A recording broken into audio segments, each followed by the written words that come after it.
And Mr. Chief Guest, over 16 million Kenyans are actually dependent directly on this sector for their economic livelihood. The process that has brought us where we are today has been consultative, both internally and within the sector, within the various government agencies, and a lot of consultation with our peers in the international arena. It gives us confidence then that what we are validating today is a product of diverse consultations, deep interrogation of the government policy agenda, and an appreciation of the global economic agenda, and specifically the African continental free trade area ideals. As an authority, we have proposed to focus the planning period on four key areas.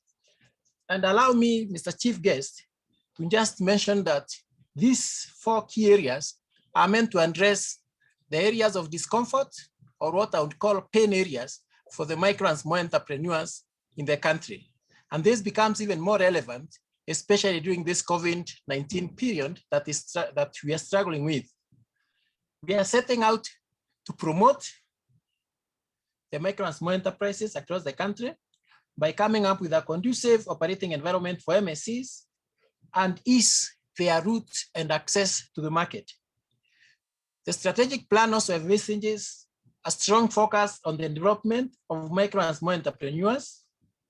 And we will be seeing shortly the key approaches that we are proposing on behalf of the government to pursue in the achievement of this.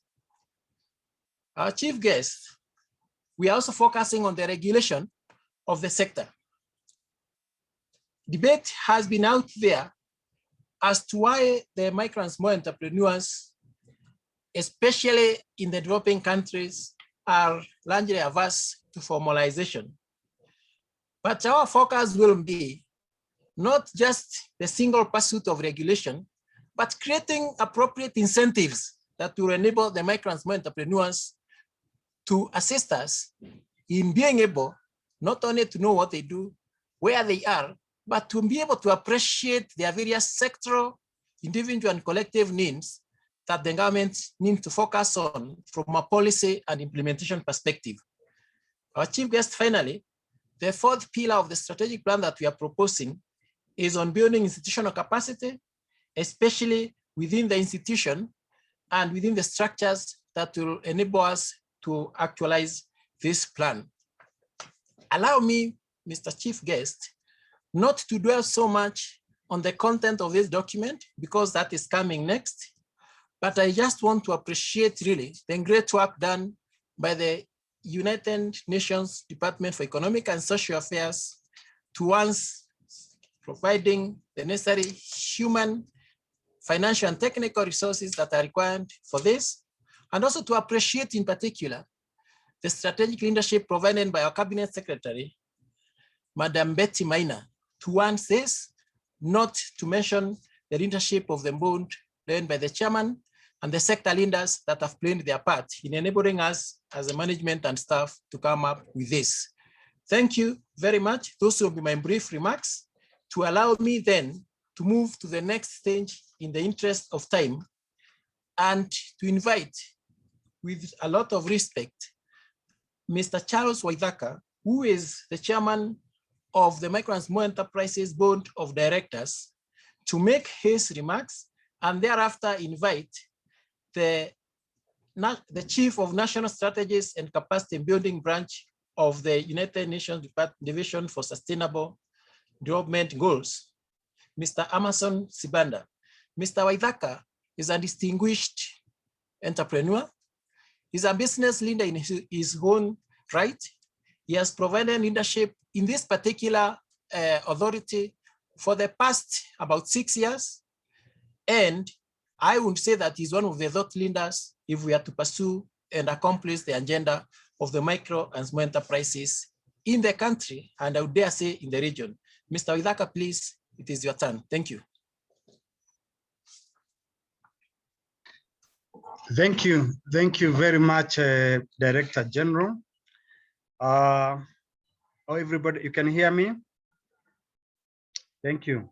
The Chief Administrative Secretary, Honorable Lawrence Karanja, the Principal Secretary, Ambassador Johnson Weru, the Senior MSc Advisor to the President, Madam Anne Mutahi, the Chief National Strategist and Capacity Building Branch, Division for Sustainable Goals, United Nations Department of Economic and Social Affairs, Mr. Amson Sibadan, Chief Executive Officers, Public-Private Sector, my fellow board directors, distinguished guests, ladies and gentlemen. First, I want to sincerely thank you all for finding time to participate in today's event of validating the authority's draft strategic plan, which covers the period of 2020-2024. I commend collective effort made by MSEA, led by the DG and UNDESA, to develop this draft strategic plan. Developing it comprised of an extensive internal consultative processes, which identified and consolidated the goals and action plan for the next 5 years. We are pleased to converge today here to share the draft findings, recommendation, and next step. And we are very glad that you are with us today. And you have said from your very busy time to be with us. We are honored to be with you. We really and greatly appreciate you. As we are all aware, micro and small enterprises in Kenya are critical drivers of economic growth and substantial contributions towards reduction of poverty, employment, and income generation. Like Henry has said, it is a sector that employs around 81% of Kenyan, providing an employment and livelihood of 81.1%, and providing gross domestic products of 33.3% of this country. And of course, directly or indirectly employing around 16 million Kenyans. And therefore, that's why the government take into cognizant the important role played by micro and small enterprises in Kenya in socio-economic development, and provide one of the most significant sources of employment, income generation, and poverty. As I have just said, the sector plays a direct role towards realization of Vision 2030 and other national goals. According to the Kenya National Bureau of Statistics of September 2016, the basic report, it was reported that the sector actually provide around 3.3 billion of the national output against the national output of 9 billion, therefore contributing to a huge employment. And that's why you have seen the importance the president has attached to this sector. With us today, you can see we have very, very high reputable team with us, led by Anne Mutai from the Office of the President. And therefore, this sector has been given a lot of seriousness that it deserves. And we thank you very much. As we are aware, therefore, the government, in consultation with stakeholders, has put in place appropriate physical and policy framework to create a healthy environment for investment and business activity in the country to boost the sector. This strategic plan we are discussing today enables MSEA to deliver, in particular, four key resort areas, namely promotion, development, regulation, and institutional capacity that are pertinent to achieving the authority's mandate of coordinating all matters relating to micro and small enterprises. It will address the many underlying challenges facing the micro and small enterprise sectors in Kenya. For example, the productivity of the SMEs, poor workmanship, and low access to the finance capital, owing to the informality of the SMEs, and so on and so forth, quality and product market of the SMEs and the market of the SMEs, and also the financial literacy and management by the SMEs, among many key things. It will really address many underlying challenges facing the micro and small sector in Kenya, which also include the challenges of the post-COVID-19. To actualize the strategies and activities outlined in this plan, the authority will continue to engage key stakeholders. And when I'm happy to see a number of stakeholders that we have engaged in the past. This is an institution actually whose membership is actually the sectors. And we are very happy now the sectors are coming up strongly and taking leadership in this institution and helping us to address their needs, their felt needs. Thank you so much even for participating in the previous processes of this development plan. To actualize the strategies and activities outlined in this project, we shall continue working with you stakeholders. In particular, I really want to thank the leadership of our Cabinet Secretary, Honorable Betty Maina. She has been hands-on. She's been provided the leadership that we needed in this institution, the insight and the empowerment that we needed, and the advice. Every day, every moment, she has been on us, on our case, ensuring that we perform as expected. I also want to thank the PS. The PS has held us and worked with us and has empowered us, provided the oversight and the leadership that we needed, and even resources. I really want to thank you, Bona PS, and even Bona CAS, Honorable Karanja. These are people who understand our house very well. These are the people who understand the issues of the SMEs in the country very well. And they actually discharge their duties with passion. And therefore, the president could not have given us a better team than that. Henry Rida has become a person who consults widely. I cannot ask for a better director general. He's done us so well, and as a board, we are proud. The strategic committee board, led by Zora Baraka, has also performed exemplary well, led by other committees. Not forget the Committee of Finance and Admin, led by Humphrey Jeroge, and many other committees. All of them has performed well to see the realization of this strategic plan. In particular, I'm also delighted to recognize the UNDESA, who have contributed financially to support this review process and its implementation. I would like to thank government and the Ministry of Industrialization, Trade and Enterprise Development for their efforts in prioritizing the SME sector. I would say they almost eat and drink the SMEs. We are very grateful to have a ministry that really care for the SME sector. I also want to thank the teams involved in organizing this forum, which has provided a platform for us to share and learn from each other. And in particular, to narrow down, I really want to thank the Office of the President, led by the MSE advisor to the President, Madam Anne Mutahi. She's another gem that we have within the sector, who has held us, who have worked with us, who walk the talk, and has really provided the support that we needed. Today, I'm very grateful, and for sure I can mention the processes that have led us to where we are today.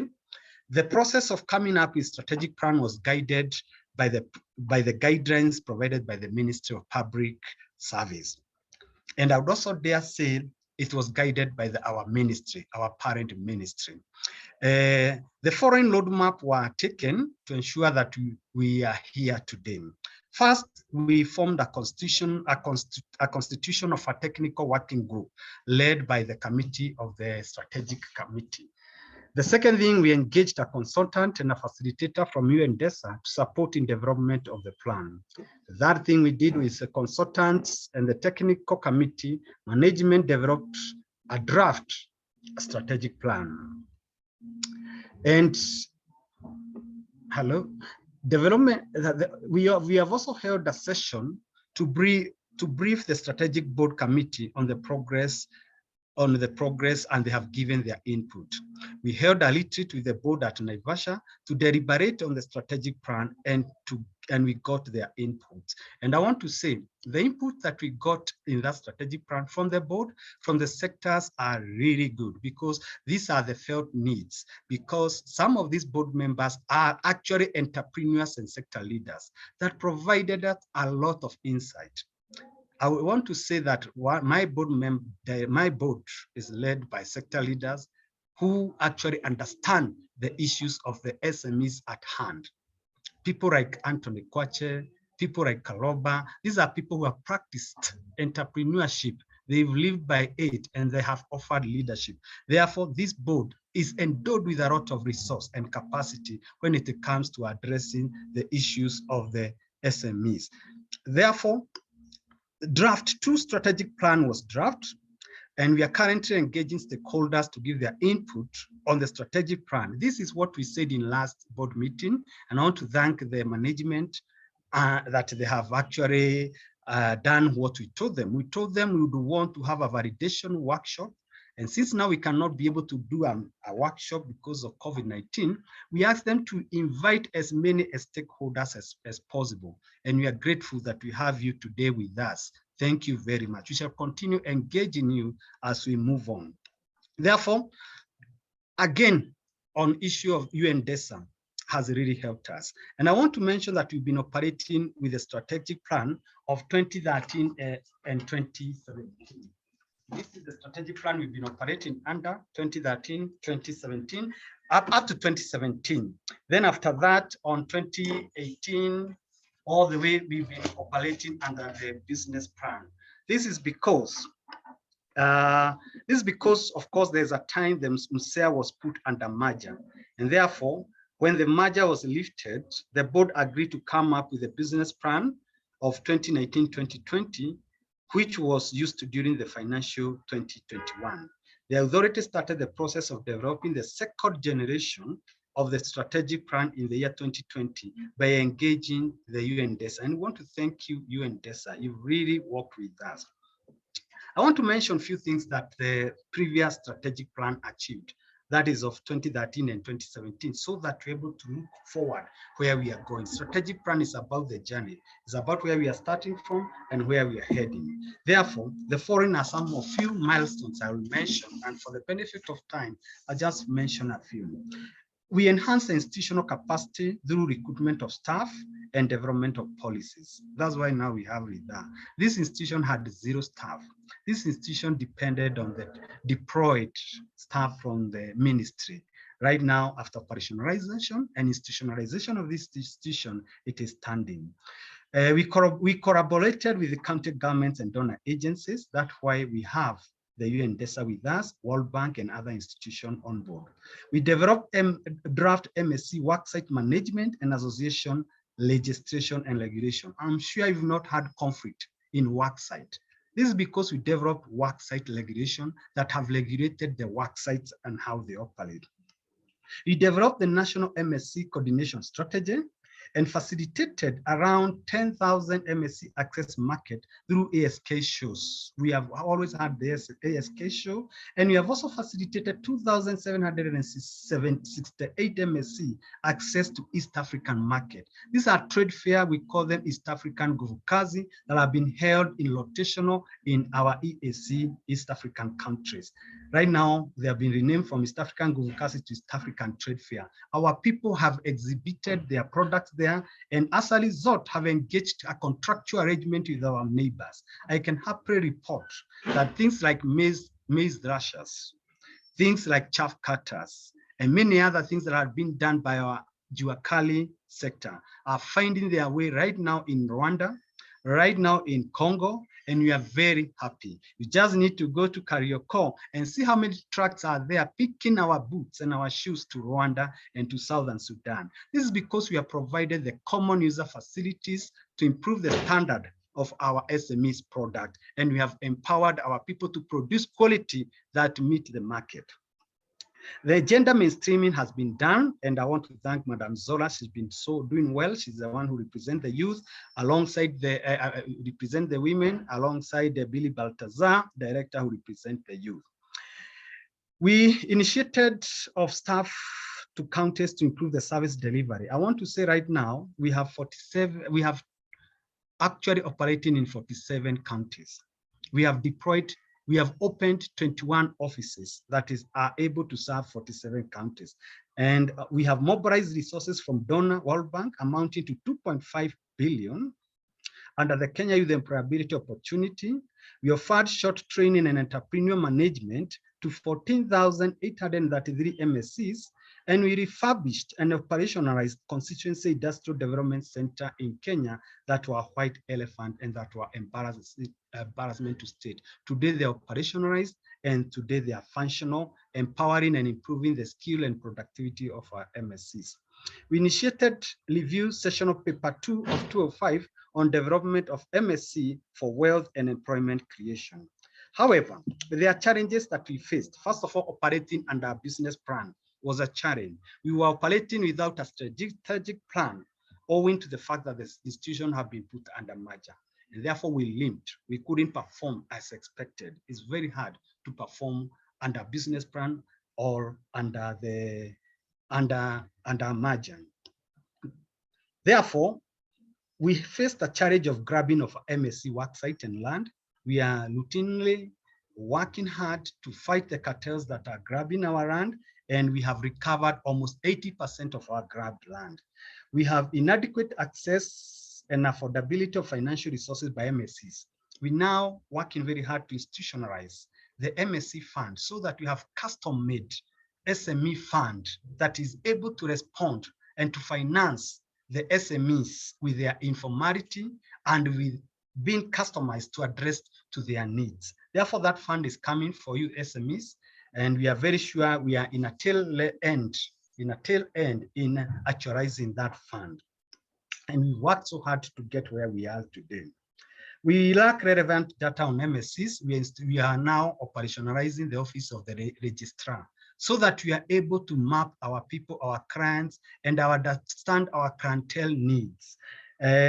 We therefore increasing MSCs both as a result of improved service delivery in some areas, increasing MSC demands and awareness of their right.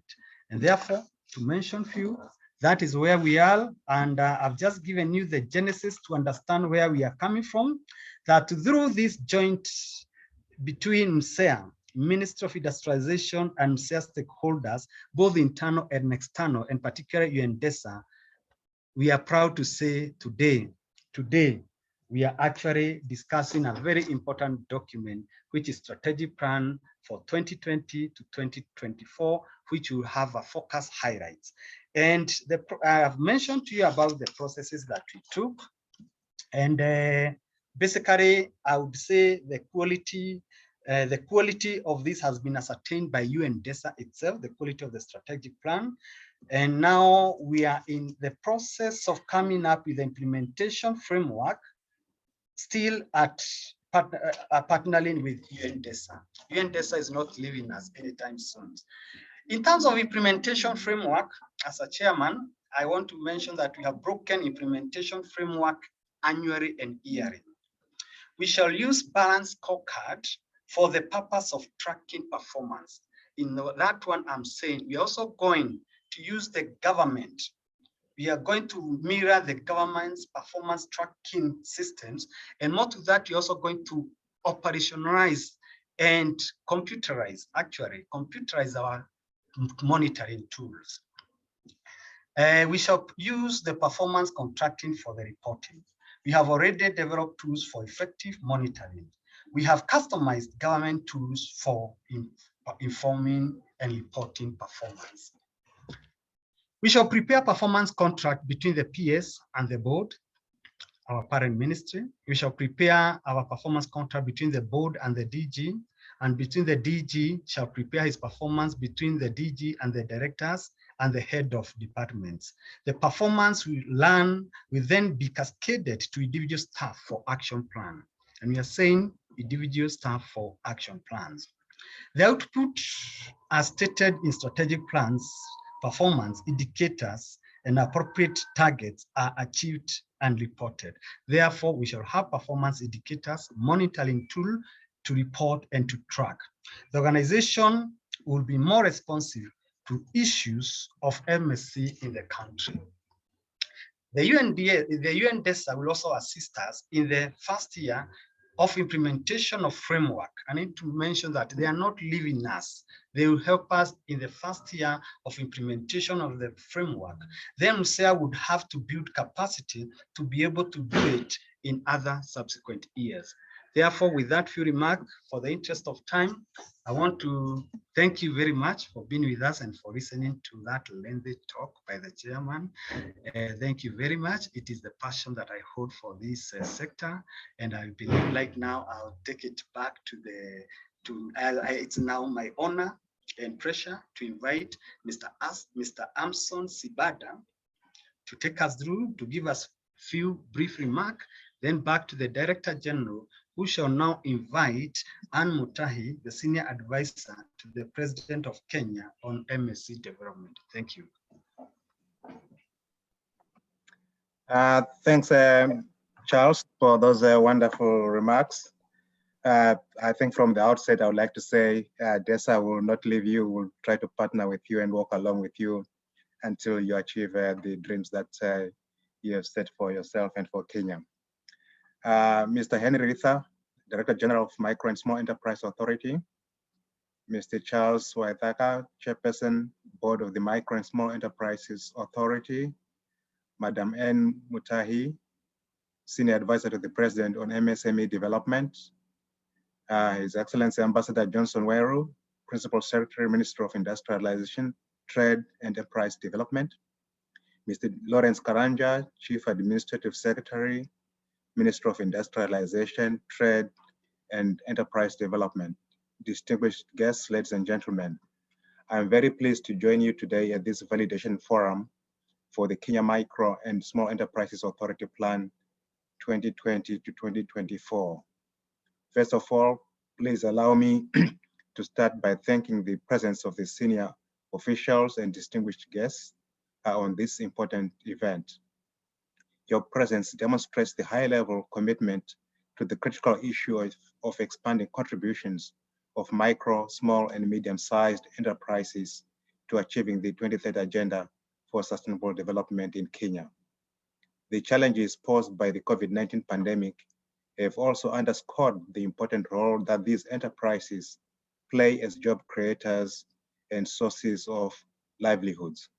These enterprises also play a critical role in the economic growth and structural transformation of Africa, including that of Kenya. Despite their important role, micro, small, and medium-sized enterprises are vulnerable to external shocks, such as the COVID-19 crisis, and are more likely to be left behind with regards to avenues to access business development support, market opportunities, and financial support. Even during normal times, these enterprises, especially those in the informal sector, operate with tight profit margins and have limited cash reserves to weather economic shocks. Hence, the impact of the COVID-19 pandemic threatens to overwhelm micro and small and medium enterprises' scoping capacities through interrupted supply chains, reduced demand, delayed repayment, and fast accumulating cash flow pressures. Compared to the large and formalized enterprises, micro, small, and medium enterprises are less able to tap into emergency credit and economic stimulus programs. Informal and unregistered MSMEs, particularly those operated by women and young people, are left with even fewer avenues to access support during times of crisis. Coherent and demand-driven policy support to MSMEs will therefore be critical to accelerate inclusive and sustained recovery and contribute to building back better. We are therefore pleased to note the formulation of the strategic plan of the Kenya Micro, Small, and Small Enterprise Authority, which represents a joint endeavor of the United Nations Department of Economic and Social Affairs and the Kenya Micro and Small Enterprises Authority. This strategic plan will strengthen the enabling policy environment for MSME growth and formalization in Kenya. The strategic plan was formulated through close consultations with multiple stakeholders, including MSME entrepreneurs, development partners, policymakers, and MSEA board members.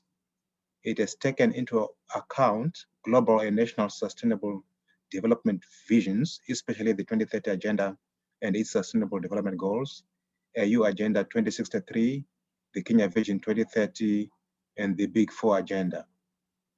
Based on detailed analysis, the strategic plan has included a comprehensive review of achievements and challenges of the MSEA over the past 5 years, encompassing a host of policy measures. The plan will become the blueprint for the MSEA to deliver services supporting Kenya micro, small, and medium enterprises, expanding their contributions to inclusive and sustainable growth in the post-COVID-19 pandemic era. To this end, I would like to highlight the measures incorporated in the plan to mitigate the impact of the COVID-19 pandemic on MSMEs. These include the provision of tax abatement, grants and affordable loans, business development programs, and the integration of MSMEs in public procurement.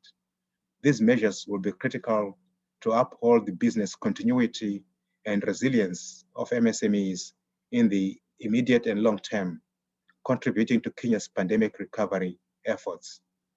At this time, while we take a moment to celebrate the successful formulation of the strategic plan, I would also like to underline the importance of this forum as it reviews and validates these strategic measures with the full participation of multiple stakeholders at both national and subnational levels. Going forward, detailed plans and monitoring frameworks will be needed to be put in place to effectively implement the strategy, track progress, and timely identify areas that may need further improvements. Ladies and gentlemen, our discussions today would be important not only to validate the strategic plan itself, but to critically explore how the plan and its measures could provide additional space and opportunities to strengthen the collaboration of the MSEA with government departments, development partners, and major stakeholder groups committed to supporting MSMEs in Kenya. Such collaboration would be vital to enhancing the coherence of MSME support programs that can maximize their contribution to building back better in the post-COVID-19 era. Going forward, it will be critical to ensure that sustained policy support is tailor-made and targets the heterogeneous demands of MSMEs if we are to strengthen them as the first responders to the pandemic in terms of protecting jobs and sustaining the livelihoods of people in vulnerable situations. International cooperation and partnerships remain the key for building an enabling policy environment for MSME growth through global knowledge exchange and experience sharing. We look forward to continuing our successful cooperation with the government of the Republic of Kenya and the UN country team. It is imperative that we work together to strengthen the resilience and competitiveness of MSMEs, as well as fully leverage their potential in this decade of action to deliver the Sustainable Development Goals. I thank you for your attention and look forward to a very productive forum. Thank you very much, Amson Sibanda, and we really appreciate the continuing support that we are receiving from the UNDESA. Allow me now to invite the next speaker very quickly, and that is the Senior Advisor to the President of the Republic of Kenya on micro, small, and medium enterprise matters, and that is Madam Anne Mutahi, who again is one of the greatest patriots and the greatest advocates for pro-MSE policy environment. Anne Mutahi has been a business leader in the financial services sector, generally in the manufacturing sector, and we know her as a mentor to us, as young executives, as young business leaders, as a sector.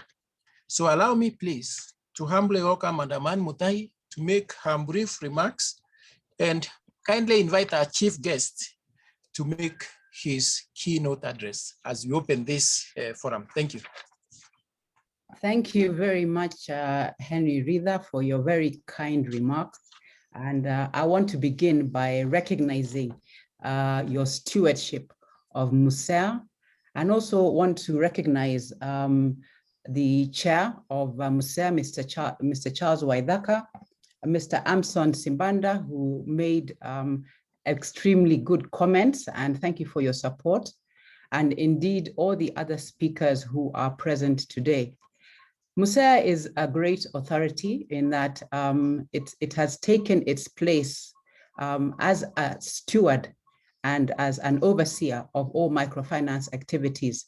And especially under the stewardship of Henry Ritha, I want to say that a lot of progress has been made in the development of the businesses that classify themselves as micro and small enterprises. We have had the great privilege of working very closely with MSEA over many different initiatives and projects. And I am assured that with the strategy that they have in place, that they will actually be able to achieve their goals. But as we move forward, I'll probably like to just step back and talk about strategy and what is strategy. And when we look back to see what does the word strategy mean and where does it come from, it is actually a Greek word that was used in military operations. And what it really meant is how would they be able to achieve victory over their enemy? How would they be able to gather together the resources required and be able to deploy the troops that were there to ensure that they were able to maybe win the battle over their enemies? And I think this is very applicable to our sector, which is, as we all know, is a vibrant sector that is the heart of our great republic, with over 7.4 million enterprises in Kenya. 78% of those actually represent the microfinance, the MSC sector. And therefore, we are key and important to this country. So the question we need to ask ourselves is, how are we going to mobilize the resources available to ensure that this sector is able to reach the goal that it requires? Very often when you have a strategy, it's very important to have a look at the end picture. And I would like to focus on the journey that we imagine. I know your strategy covers a period up to, I think it's 2025. Thank you very much for sending it to me. I was able to have a brief view of the summary. And I think we need to ask ourselves, in 2025, how do we want the sector to be? Now, we know that this sector is diverse. It has very many different levels. We are one of the most innovative entrepreneurs, not only in East Africa, but indeed in Africa. We need to recognize, I think formally and nationally, that enterprise is one of our key attributes. And the question that we need to ask ourselves is, so then, seeing as we have a tool in our hand, a resource called our entrepreneurial abilities, how are we going to use that particular tool to make sure that we accelerate growth in the MSCs that are there? And we take our rightful place as the key engine of this particular country. I believe that if we were to focus very narrowly on that, we would even change the actual economy of this great country. I am very happy to hear from the speakers before of the great resources and partners that you've been able to mobilize and to come with together. And of course, the Chairman Waithaka was able to detail a lot of the initiatives that have taken place and the results, talking about being able to sell our shoes as far as Congo, taking part in this Africa Free Trade Continental opportunity that is there, and indeed many other opportunities that have been presenting themselves and will do so. Now, when we talk about the journey imagine, and I don't want to talk much because today is a day to actually focus on the strategy, I believe that there's 4 key pillars that I would like us to look at. And I believe that they have actually been captured very well in the strategy. One of the key pillars we have to look at is, what can we change in our legal environment? What can we change in our regulatory environment that will encourage MSMEs to grow. The key point being, of course, that what we are trying to do is to ensure that if you're a micro or a startup, you move to the next level of a small business. If you're a small business, how do you become a medium? How do we ensure we have a class of MSMEs who are able to export and take advantages of the opportunities that are not only in Africa, but indeed in the rest of the world? So I think trying to focus on the pillar one, which is how can we continue to change the environment so that we have a true enabling environment for MSMEs. As we know, MSMEs often complain that when we post the enabling environment index every year, they feel that it's not applicable to them. I believe that one of your goals is that the environmental changes that are there will be applicable and something that MSMEs will be very proud of. The second one, of course, is access to finance, which usually takes center stage, but as we know, is not the only key ingredient that is required. And of course, there's a lot of work that needs to be done there to ensure that MSMEs at the different levels of growth are able to access the correct kind of funding that they require. Startups, we are a young country, so we will continue to have startups as we go into the future. How can we ensure that they have the right kind of support that they require? We all know that one of the key drawbacks to ensuring that MSMEs receive the kind of financing is because they tend to be informal. And I know that MSEA is working day and night to try and make sure that they are the key incentives that will actually incentivize and encourage enterprises to formalize and therefore be able to receive the kind of financing they require. The third pillar, of course, is making sure that we're competitive, that our products are as good, if not better, than maybe the Chinese products or any other product that is there. Very often when we talk to enterprises locally, they tell us that what they require is market linkages. They want to have new markets that they can be able to sell their products to, be able to increase their volumes, be able to employ more people. These are the things that we actually need to make sure that we actually look at. That also, of course, includes to become competitive is, are you able to comply with our own regulations in this country? We have KEBS, are your goods up to the standard that are required? When in the third pillar, it's a very important pillar to ensure that the products, the services that we're able to do are actually very, very competitive, not only in Kenya, but indeed across East Africa and across Africa and the world. The last and fourth one is, of course, continuous improvement of our skills. We live in a very dynamic world. Things keep changing. The needs of people keep changing. And it's important that we keep upgrading our skills. The key, I think, question here is how best can an MSME access this kind of training? And very often what you find is that the trainings sometimes tend to be very standard. How can we make sure that we have the right kind of training for a startup, with the right kind of training for the different value chains that are there? One of the key areas that are important in our country, of course, is agriculture. How can we ensure that our young people who are going to enter the agro value chain get the right kind of extension workers at the right point in time? So that is also something that I know is constantly evolving and constantly being able to be looked at. Also in that section, of course, is making sure that the right kind of machinery is required, the right tools of trade are actually required. And what the four pillars show is that the solution to our MSME problems is not one. It's important that we are able to bring them together, to work together, to make sure that companies grow. Any MSE will tell you that as they're growing, they need so many different things. And some of the challenges that they have is that, they tend to be time poor because it's usually one or two or three people who are busy trying to make sure that they hit all these points. But I'm sure that within the authority, a lot of these factors will be brought together.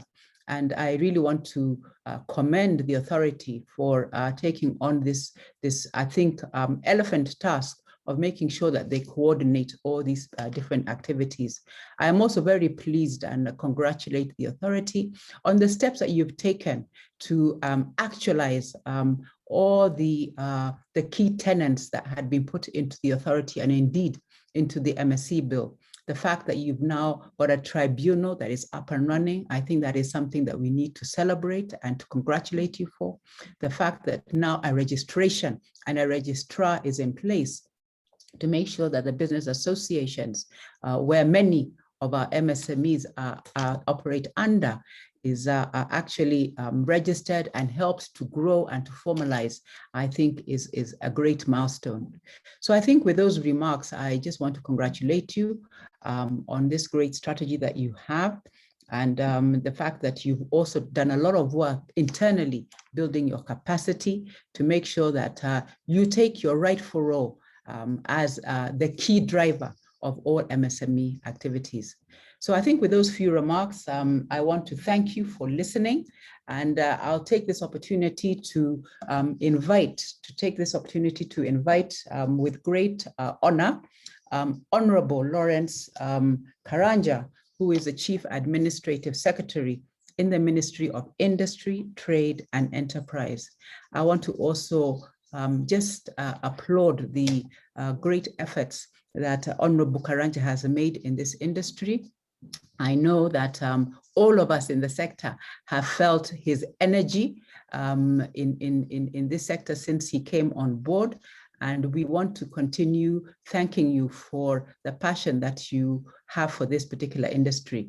So without much further ado, I would like to ask Honorable Karanja to take over and make his remarks. Thank you very much for listening to me. Thank you. Thank you very much, Anne, for those very kind words. I'm humbled.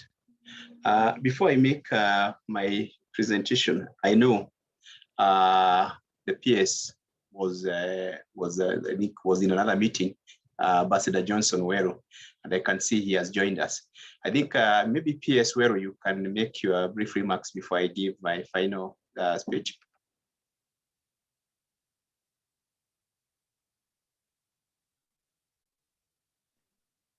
Thank you very much, Mheshimiwa. And a good afternoon to all our guests who are with us this afternoon. I wish to recognize the chair of the board and the entire board of MSEA, my good friend, Anne Mutahi. Sorry, Anne, I was meeting the acting ambassador of the European Union, and the meeting overshot by a couple of minutes, but I've just managed to come in just as you are finishing. And of course, our good development partners, whom we really celebrate, UNDESA, are represented here by Amson Sibada, our executives from the private sector, everybody who is here, ladies and gentlemen. As my boss has invited me to say a few things, I will not take long.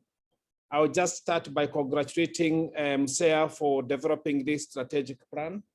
It is indeed a very worthy effort and a requirement of government that every organization develops a strategic plan to guide its work program for the period under reference.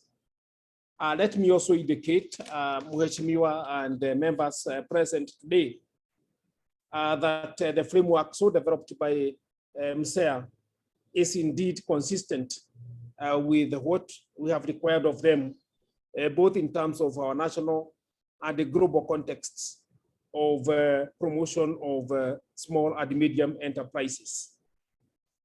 It is important to note that the private sector and our development partners, most of whom are present today, have given their input and are eager to have this strategic plan launched so that we can move into the implementation stage. We from the government usually require that these things are done early enough, but it is never too late in terms of doing what we have to do.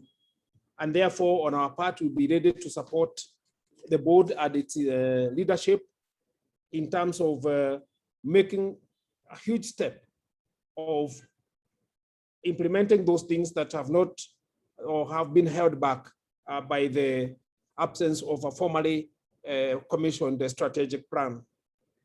It is also important to request through this meeting, the UN to play its rightful role as it has always done. Provide seed money, as we know of the UN, so that the rest of the development partners and agencies can find favor in your endorsement of this process. Speaking to the issue of our negotiations with the United States and the United Kingdom, as the chief negotiator, I would like to add that we have prioritized, for a great extent, cooperation and mechanisms of supporting SMEs. What we are now waiting for is for an opportunity to conclude the rest of the processes, but I can assure you we have made considerable progress, and the part of our negotiation framework has developed with the input of Madam Anne Mutahi and her cohort, and also MSEA and their experts there. In conclusion, let me once again commit the Ministry of Industry, Trade and Enterprise Development into supporting the initiatives of MSEA, both within Parliament and in the National Treasury, to make sure that there is sufficient funding from government and accountability as is required of us whenever there is a small portion from our development partners. Thank you very much, Honorable Karaja. Let me once again join Madam Anne Mutahi in welcoming you to deliver your address, and wish everybody a good afternoon. Thank you, and back to you.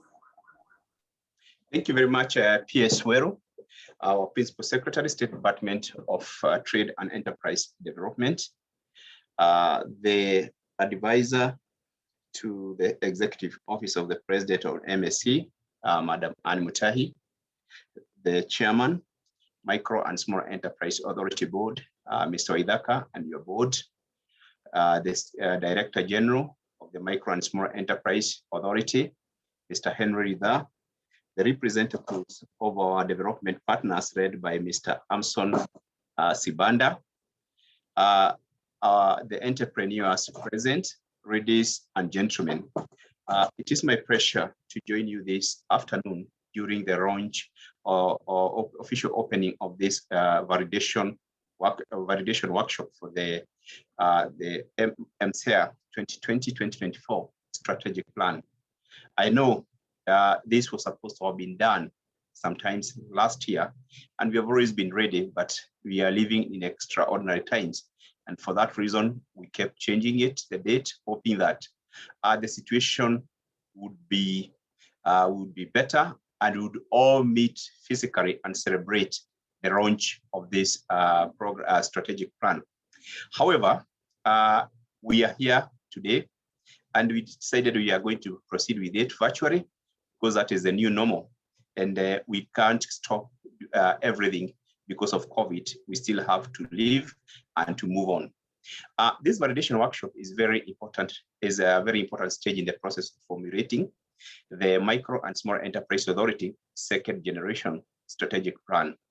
It gives the stakeholders an opportunity to verify whether their views and interests were considered during the drafting of the strategic plan, because you all know you went loud asking them MSC their views, what would be they want included in the strategic plan, and this is an opportunity to take stock and find out if you considered all their proposals. This is also this is as it should be, since stakeholders consultation is mandatory under our constitution. You always hear, was there public participation? Was there this and that? And this is that's why we are saying this is an important step to take count and consider whether what we did is what our laws and our constitution stipulate. It has been said, and I need not emphasize that the contribution of the MEC in Kenya to the GDP is about 24%, whereas they employ almost 90% of our labor force, and about 90% of the private sector are MSE.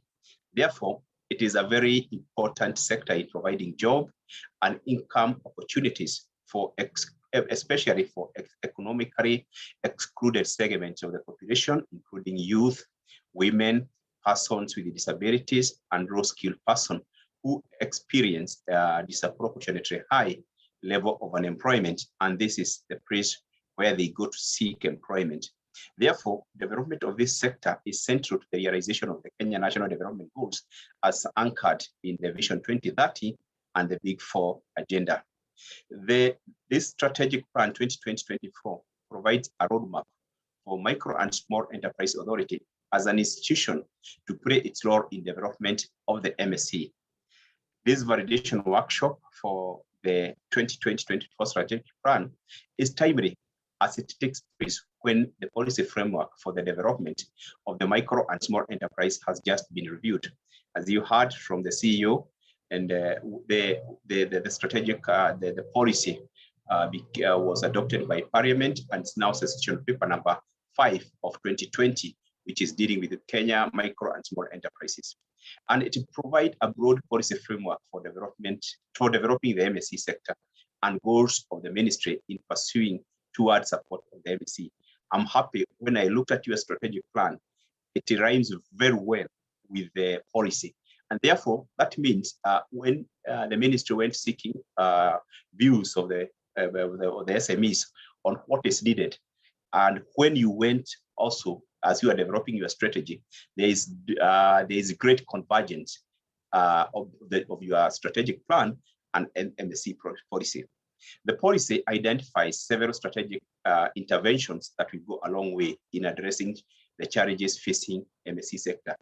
I'll highlight 3 or 4 of them. The first one is building the skills to enhance the capacity of MSEs. There is recognition that that you need to grow and develop the skills and capacity of MSE in productivity, growth, policy intervention, and this will provide a holistic demand-driven and well-structured capacity building programs. It will promote skills, the technology transfer, promote linkages between the learning and the research institution for technology development and transfer the MSE. We are looking at what our TVETs are offering. Is it relevant to what the MSEs are doing? What capacity, what training, what skills can we give to our SMEs so that the product they develop becomes competitive and of great quality? Number 2 is expanding the market opportunities for MSE. I'm happy you have heard what Basendawero has said, that even when you are negotiating the economic partnership between ourselves and other countries, we always consider what can MSE do, what can they sell, what can they export, And beyond that, we're also looking at how do we expand even their domestic market? How do we assist them to market their product? And one thing which is coming handy and we are now trying to target is on digital skills, because you all know right now where the world is, we are in e-commerce, and we know very well that the traditional way of marketing product will be a thing of the past. We are now in a new era, and how do we give the MSCs digital skills that they can advertise, sell, get suppliers, get buyers, get raw materials online? And one of the things the ministry has done is that we have partnered with Stanbic Bank, and I know micro and small enterprises are a strategic partner in that, to come up with training and giving MSCs digital skills. Once they are trained, they are able to sell their products, they are able to assess market and reach a wider network.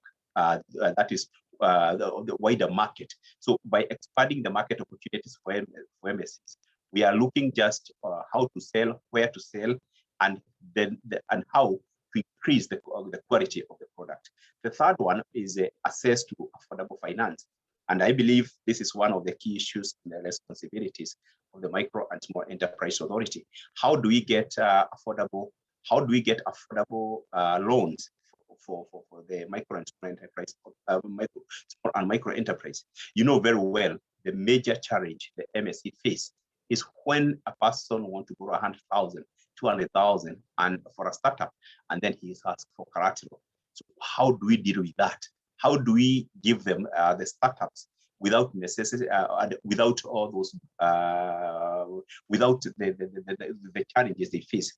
And amongst the things we are, is that we have already the Micro and Small Enterprise Fund, and we are finalizing the regulations so that it can be operational. Number two, the issue of the credit guarantee scheme by the government, which is there, and we are almost at the tail end. This would come in handy in ensuring that the MSC assess affordable credit. The other one is the issue of providing accessible, affordable, and decent infrastructures for MSCs. And you know very well, I know what MSEA has been doing, especially on the common user facilities, storage facilities, incubation centers, etc., etc. We are also, as a ministry, and this one is captured in the SME policy, the issue of the Biashara Center. And in the Biashara Center, we are coming with a one-stop shop for the SMEs, where you find Kenya Bureau of Standards is housed there. You find Kenya Industrial Estate is housed there. TP for patenting. We have KILDI for the development of the quality, MSEA to assist them in entrepreneurial skill. We'll have something like, it is something akin to what we call Huduma Center. But now this is Biashara Center. It's a one-stop shop for MSCs. And so far, we have already inaugurated 4 centers, one in Kariobangi, we have another one in Eldoret, one in Kisumu, and one in Mombasa. And our target is to have them in all 47 counties so that we don't have to ask somebody in Eldoret to come to Nairobi to look for Kipi so that he can patent his product, to come to Nairobi to look for KILDI. We want those people to be there near where they are so that we can have more SMEs graduating to bigger or larger entrepreneurs, because if you look globally, about 5% of the SMEs graduate to the next level. But in our country, we are at about less than 1%. Therefore, we need to work and see how we can support the growth. And close to this, there is also the issue of the promoting the startups. I've discussed about it. There is also formalization of the MSCs, and I know the chairman captured that about the registration of the MSCs. We are also partnering with Stanbic Bank to see whether we can take census of the MSCs, and we know where they are, even as we register them. So that when we are coming with the intervention, we know who, which MSCs do we have, where are they, and what are they doing. And close to this, we are also having we are providing, and I think Anne mentioned about it, providing a conducive legal and regulatory environment for the SMEs. Therefore, the implementation of this strategy will indeed contribute in a big way to the achievement of the ministry goals and MSC sector. And it is, as I said, it is clearly aligned to the MSC policy. We know as a result of COVID-19 pandemic, it has affected very many SMEs. Some have already stopped operation. Some have also suffered decreasing revenues, and others are struggling to pay their SMEs, and of course, they are the employees, and others are struggling to pay their loans. I am happy to note that the strategic plan addresses itself to the COVID-related challenges, which will go a long way in revitalizing the MSC. As I conclude, I would say that there are several stakeholders at the national and county levels who are state and state actors that play a critical role in the implementation of the MSC policy. It is good, and I will ask MSEA to liaise with both the state and non-state actors, go and look at the county government and other players who will continue supporting SMEs, and so that we can all harness our energy and support this critical sector of our economy. I must, as I close, I must congratulate the Micro and Small Enterprise Authority for coming up with such a strategic plan and organizing this validation session. We, as a ministry, we pledge our support in the implementation of the strategic plan. I want to assure you that your parent ministry is not just a parent, but a strategic partner in ensuring that we achieve the objective of the MSCs. and your strategy will come in handy to ensure that you achieve the goals, you achieve the requirement as set out in MSEA Act number 55 of 2012. I wish you a very, very, very fruitful deliberation. And I also wish you a very blessed afternoon. And for those in other areas, a very blessed morning. Thank you very much.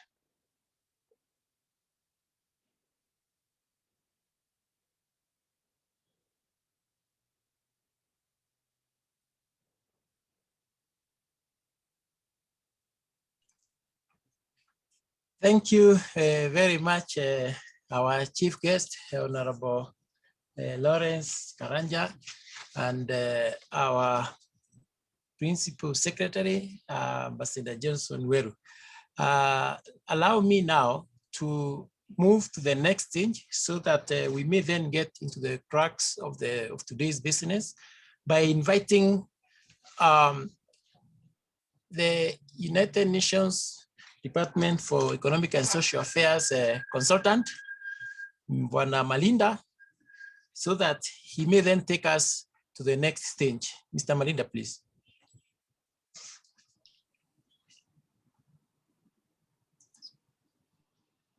Thank you very much, Bwana DG, our chief guest, Honorable Lawrence Karanja, the PS, Ambassador John Weru, and Madame Anne Mutai, who is a senior advisor to the President of Kenya on MSE development. Our partner from UNDESA, Amson Sibanda, and let me say to Bwana Sibanda that we really appreciate the support and guidance, particularly on the quality assurance. And allow me, Bwana Sibanda, here to commend Clark. Clark is with us, I believe, and he has really been in touch with us and making sure that everything is done well according to the appropriate standards. So we want to commend Clark and the small team for that. But Amson, please note that. And then our chair, the chair of the board, Charles Waithaka, thank you very much for your support. And you have really provided leadership. And our DG, Henry Litha, thank you also. From the team of consultants, we must say that the quality of the consultant is determined by the content which they are given by the other players. Ours, when the Chief Secretary, was just to put the wisdom of all these parties together. And we want also to appreciate the stakeholder contribution from the very, very beginning.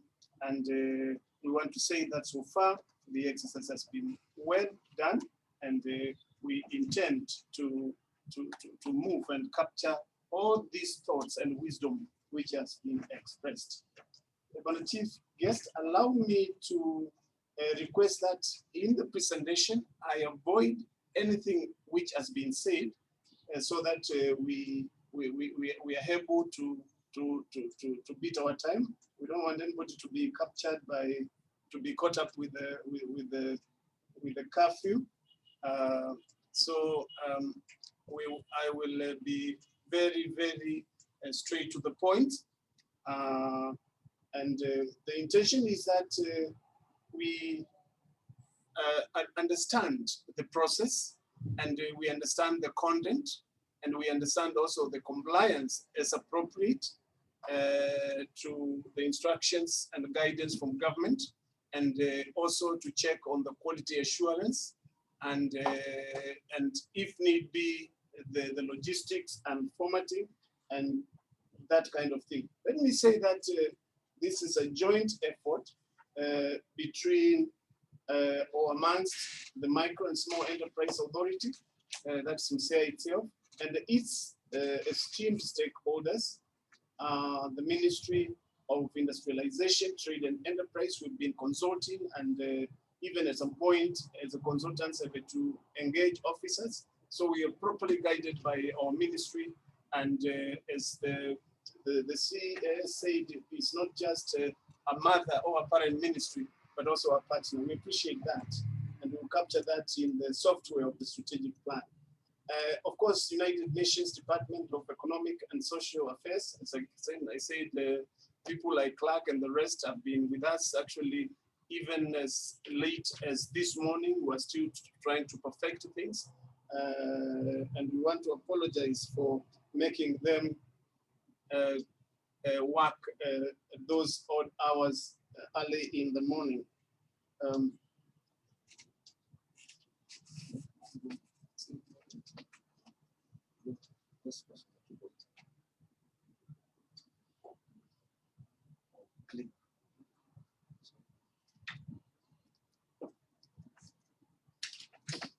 Okay. The process, let me go through the process.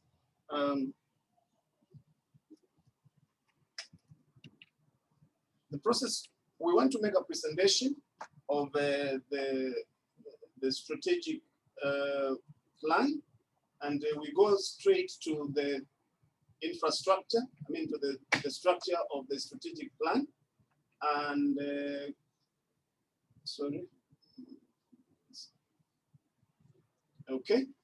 We want to make a presentation, and then after that, we will invite the stakeholders to give us their input, and then we will move on to accept or to consider the inputs, the very valuable input of the stakeholders.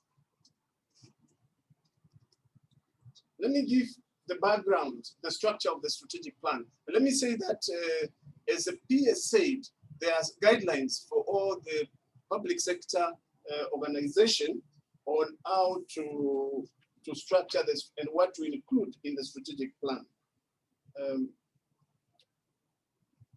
We have given an analysis of both the external and internal environment. We have developed a strategic model.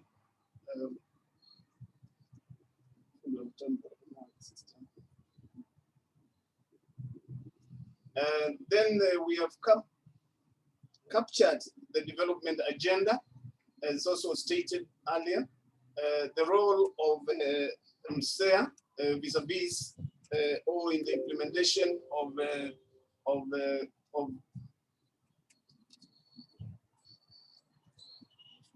the national agenda. Look at the screen here. Okay.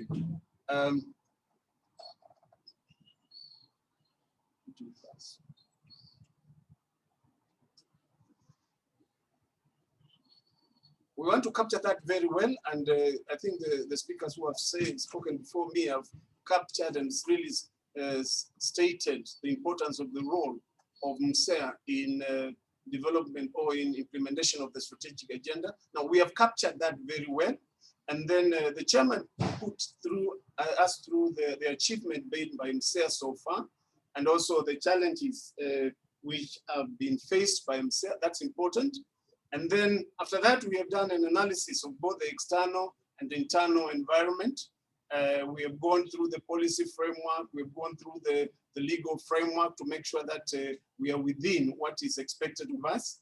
And then we did develop a strategic model, and that is MSEA's vision, mission, core values, key result areas, and the appropriate objectives. And then as we progress, we have also developed appropriate strategies for each objective, and then appropriate activities for every strategy. And at the end of the day, so that it is smartened. And then the coordination framework is also being put in place. How are we going to coordinate ourselves? How are we going to organize ourselves to be able to deliver what we have said? And then we have also talked about the capacity of the organization. And this is the institutional capacity, which the DG talked about. What do we need? How do we need to carry ourselves? What do we need? What infrastructure, what human capital do we need to put in place to be able to deliver the strategy? And then the resource flows. How are we going to mobilize resources to be able to meet our targets? And then at the end of the day, and this is crucial, accountability and risk effective implementation, monitoring, evaluation, reporting, and learning. And we will stress the importance of not just monitoring, but also the importance of reporting to make sure that our achievements are noted to the appropriate stakeholders. I would skip the achievements because the chairman did put us through that very well when Chief Secretary, with your permissions. Allow me now then to highlight the strategy elements which have been developed. And let me again repeat that this was taken through the stakeholders, even at the entrepreneurs level, and then it came through the staff, management, and then the board was involved. So there's been a lot of discussion, a lot of dynamics, and a lot of very interesting contribution. And our motto, as agreed, is entrepreneurship transforming Kenya. Now, we are told that a motto does not need to be grammatically correct, but it needs to be exciting and something which will capture people. And we agreed that even when we are saying a motto, our motto, we'll say it with a base so that it will be entrepreneurship transforming Kenya. If we're going to have any forums in the media, in the TV, we want to make sure that nobody forgets the motto of MSEA. Because it's supposed to be a catchword. And then the vision is the desired, a picture of the desired future. And here we have tried to explore, there was a lot of debate here because there are two schools of thought on visions. One which is, forward-looking, which is out there, and there is the other one which is resonates with the organization. But we want to say that for now, we want to talk about the impact, not the outcome, or not even the output. And we want to say that we want a vibrant, coordinated micro and small enterprise driven economy. So we want to show our place in the economy, not just a successful organization, but we want to show our place at the impact level. So after a lot of discussions, we agreed we'll go with this school of thought.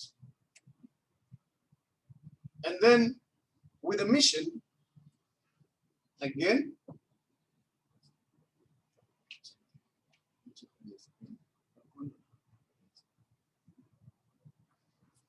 okay, the mission, the purpose of our existence, this is informed by, first of all, the legal framework, because we must really approve of, we must really be implementing what the fathers of MSEA, the legal framework says. And that is to promote, that is again, from the legal framework, to develop from the legal framework, and to regulate globally competitive and sustainable micro and small enterprise. Madam Anne Mutai did mention, picked up the whole issue of competitiveness very loudly, and that will also be substantiated in our document. Core values, again, some people argue that all the core values of public institutions look like photostat copy of one another. But we want to say that this is important to us, and we have also incorporated the spirit of the Constitution on national values in these ones, collaboration, innovation, equity, integrity, sustainability. When we did the questionnaire, we had about 100 proposed. Then at the end of the day, some of them were even in Kiswahili, others in Kikamba, others in Doluo, and at the end of the day, we ended up with these ones, which we think will take us through what we want. And again, let me say, it is compliant with the national values. And then the key resort areas, again, we have talked about promotion, development, and regulation of MSEs, and then institutional capacity. The fundamental ones are number 1 to 3. We want to promote MSEs, we want to develop, and we want to regulate them. But we are saying for number 4, we need to have this support to be able to deliver that. And that is the floor.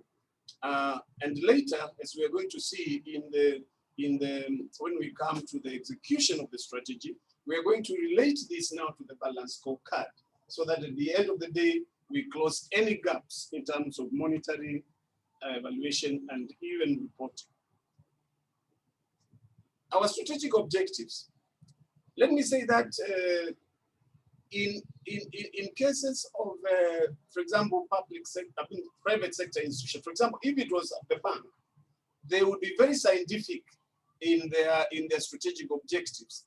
They will be talking about if it's the share of market, the profitability, and they will put them in scientific figures.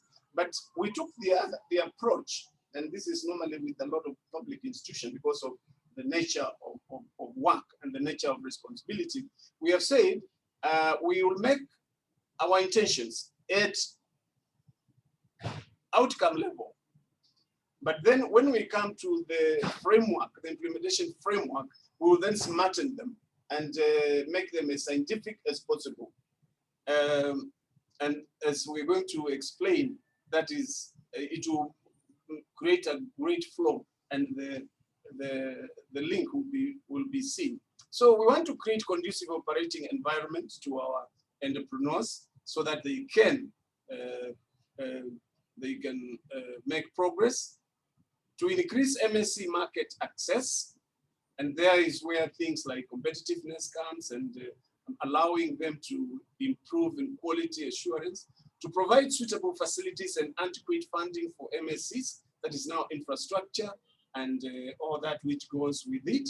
And then we want to foster entrepreneurship and technical skills in the sector. We want to develop and promote gender participation and inclusion of youth and vulnerable groups. Again, these are spirits of the constitutions. To initiate and implement formalization of the MSE sector, and that's a big one in discussion. We want to coordinate sector players and facilitate integration of programs and activities. We want to establish prudent management and mobilization of resources. Number 8 is very important because without appropriate resources, we're not going to be able to finance the activities in our core business. And then again, as a facilitation and enabling, we want to leverage on information communication technology. And this is a good demonstration that we have already started doing that, the fact that we can make a successful virtual forum like this one. And then at the end of the day, we want to attract, develop, and retain competent staff. We don't want to be a training ground because we know that the staff is a very important factor of production. And then we will want to institutionalize corporate governance. And that's something which every partner wants to see. No more partners, when they look at our strategic plan and they don't see any initiative on corporate governance and good governance, they will not want to do business with us. So that is the spirit of the strategic plan. Now, let's go to the KRS. KRA number 1 on promotion. What we are saying, as Chief Secretary, is that we have for strategic objective number 1, which is to create conducive operating environment. We are saying we want to formulate an enabling policy operational environment for MSE formalization.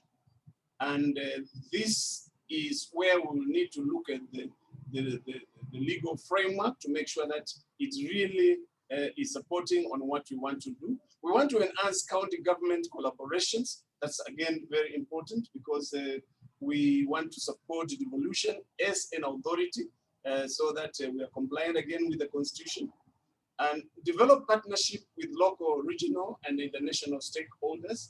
And you know, a good example is UNDESA, the World Bank. We also want to partner with small business administration like SBA of the US and Enterprise of Singapore, just as an examples, as a part of, because we believe that once we get the standards of these people, we'll be able now to create appropriate environments, not just at infrastructure level, but also in terms of collaboration and all that. And then strategic objective number 2, chief guest, we want to increase the market access. And we want to do this by facilitating MSE to assess county, national, regional, and international markets. And I think that was stated very well by our honorable speakers. And then we also want to ensure implementation of MC public procurement policy. And here we are saying, for example, when we come to the 30%, we want to make sure that it's implemented so that it reaches our clients, the entrepreneurs. KRA, key resource area number 2, on development of MSCs. Strategic objective number 1 is to provide suitable facilities and adequate funding for MSC. Here we are putting together infrastructure and financing. And we want to develop, upgrade, refurbish the MSC workspace infrastructure. We want to establish county MSC centers of excellence, incubation centers in specific MSC work sites. We want to develop MSC industrial parks. We want to operationalize the MCE fund, and then also explore how we can establish our MSC levy and link MSCs to financial institutions and other funding sources. And then we want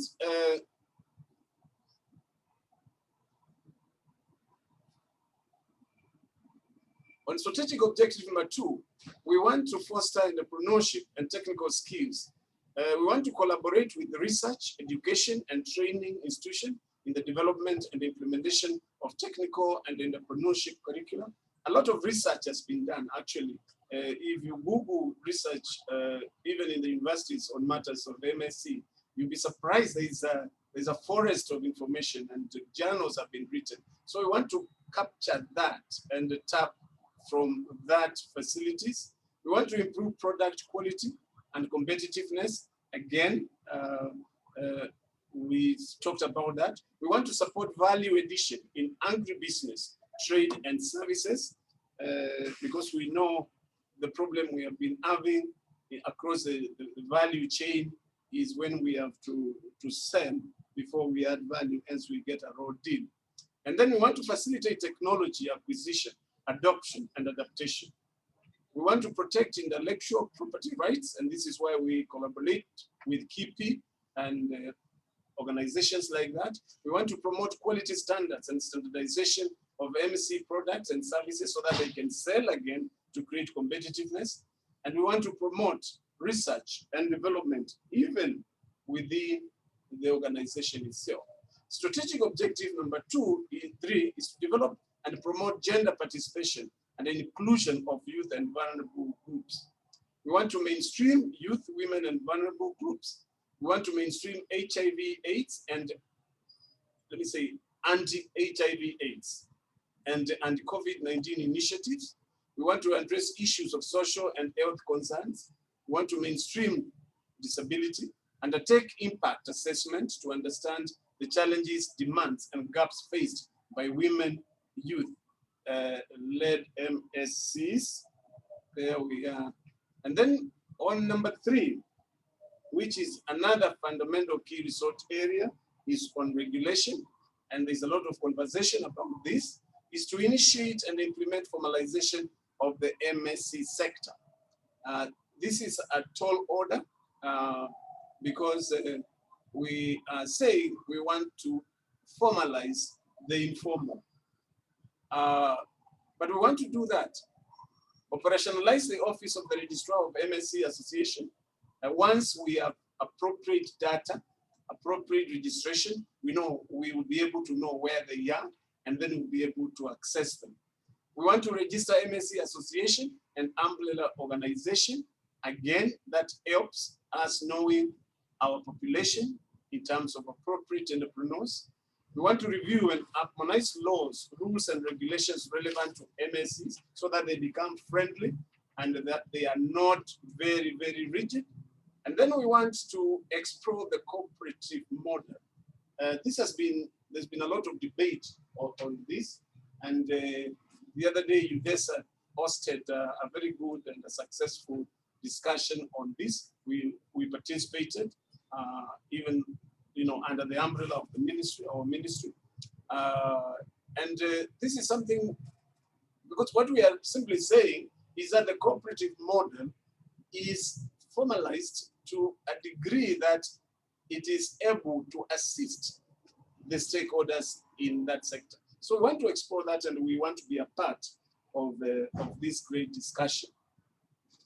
Strategic objective number 2 in regulations, we want to coordinate sector players and facilitate integration of the program and activities. We all know that everybody is in MSEs, the NGOs, everybody is there, and everybody is doing their thing. We want to be able to coordinate this.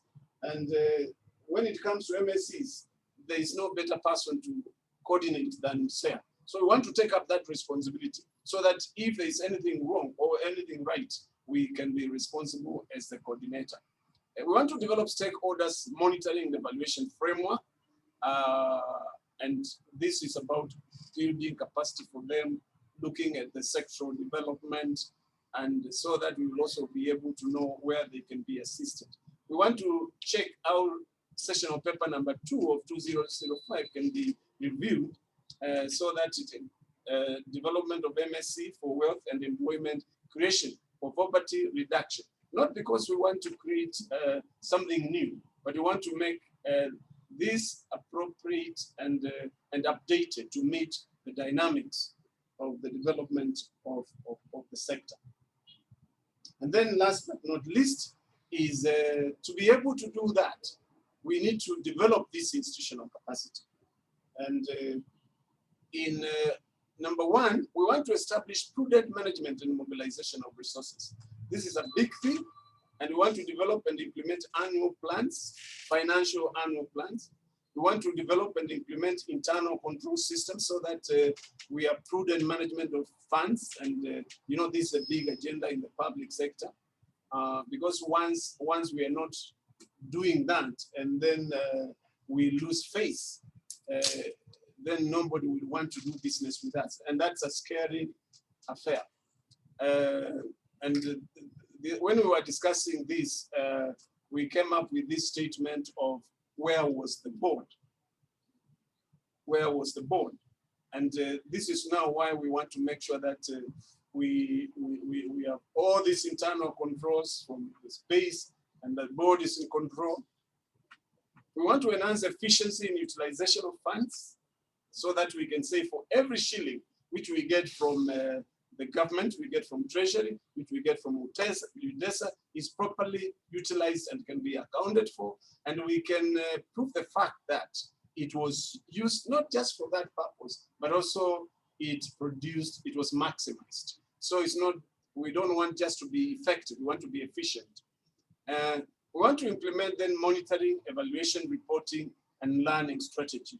And here we are saying, and those of us who are familiar with the genesis of monitoring evaluation in the public sector, you realize we used to talk about monitoring and evaluation. And now we are saying that's not good enough. We want to be able to report. And we want to be able to say we have learned this so that we correct that in the future. And then we want to review and institutionalize a sound performance management framework. We want to develop risk management framework. Again, that's important so that, and I'm glad the committee of the board in charge of audit and the risk is very keen on that. And we want to secure Msmes land. This is again, we want to also take advantage of what was launched by His Excellency the President on digitalization and make sure that now we get this, we secure everything which we are auditing on behalf of the public. And then we want to leverage on information communication technology. And this we want it to be so loud that it is even as much as possible extended to entrepreneurs. Because if we have if we are digital as an organization, but then we are not benefiting our stakeholders, then it means that we have done.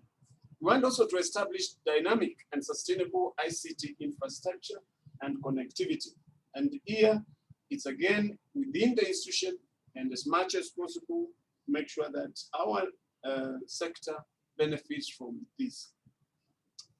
And then strategic objective number 3, that is to attract, develop, and retain competent staff. We want to undertake human capital planning and policy development, and this has already started. We want to establish an optimal staff size, and I think the board has already, this has already been agreed. We want to improve performance management and reward system. And let me also there not forget also sanctions. The public service is telling us you don't talk about rewards unless you're talking about also sanctions. But we're also being told, be careful that how you manage your sanctions so that they don't become counterproductive. So all that will be done well with the capacity building and which we are going to do amongst the staff. We want to enhance staff training and development. We want to improve staff welfare. We want to establish succession planning and management framework. And then at the end of the day, improve on work environment so that the staff can perform. And then again, an important thing, we want to institutionalize corporate governance, adopt good corporate governance practices, train people on corporate governance. And we have said that we'll go beyond the board. The practice in the public sector has to look at corporate governance training as something for the board only. But we want to bring it down and cascade it as much as possible. And mainstream HIV, AIDS, drug and substance and gender issues in the authority, and then strengthen corporate communication policy. That is important. Now, after we have done all that planning, and we have been told again and again, although now I don't think this statement is longer valid, we are told that we are very good at planning, but poor at implementation. Now, I think that is now an overused statement because initiatives are being taken to make sure that whatever is planned is executed, whatever is executed is monitored, it is evaluated and is reported back so that we are making progress. And we are working with UNDESA to make sure that whatever we have agreed is going to produce results. And we're looking at results both, at output level, at outcome level, and the impact level. Actually, on a chief guest, let me say that we want to make sure that our activities are translated into outputs. We want to make sure that our strategies and objectives are translated into outcomes. And then at the end of the day, we want to achieve impact at the key resort areas. And that is now where we meet now the people of the Republic of Kenya, because we must create change of livelihood for the better for them at impact level. So these are some of the spiritual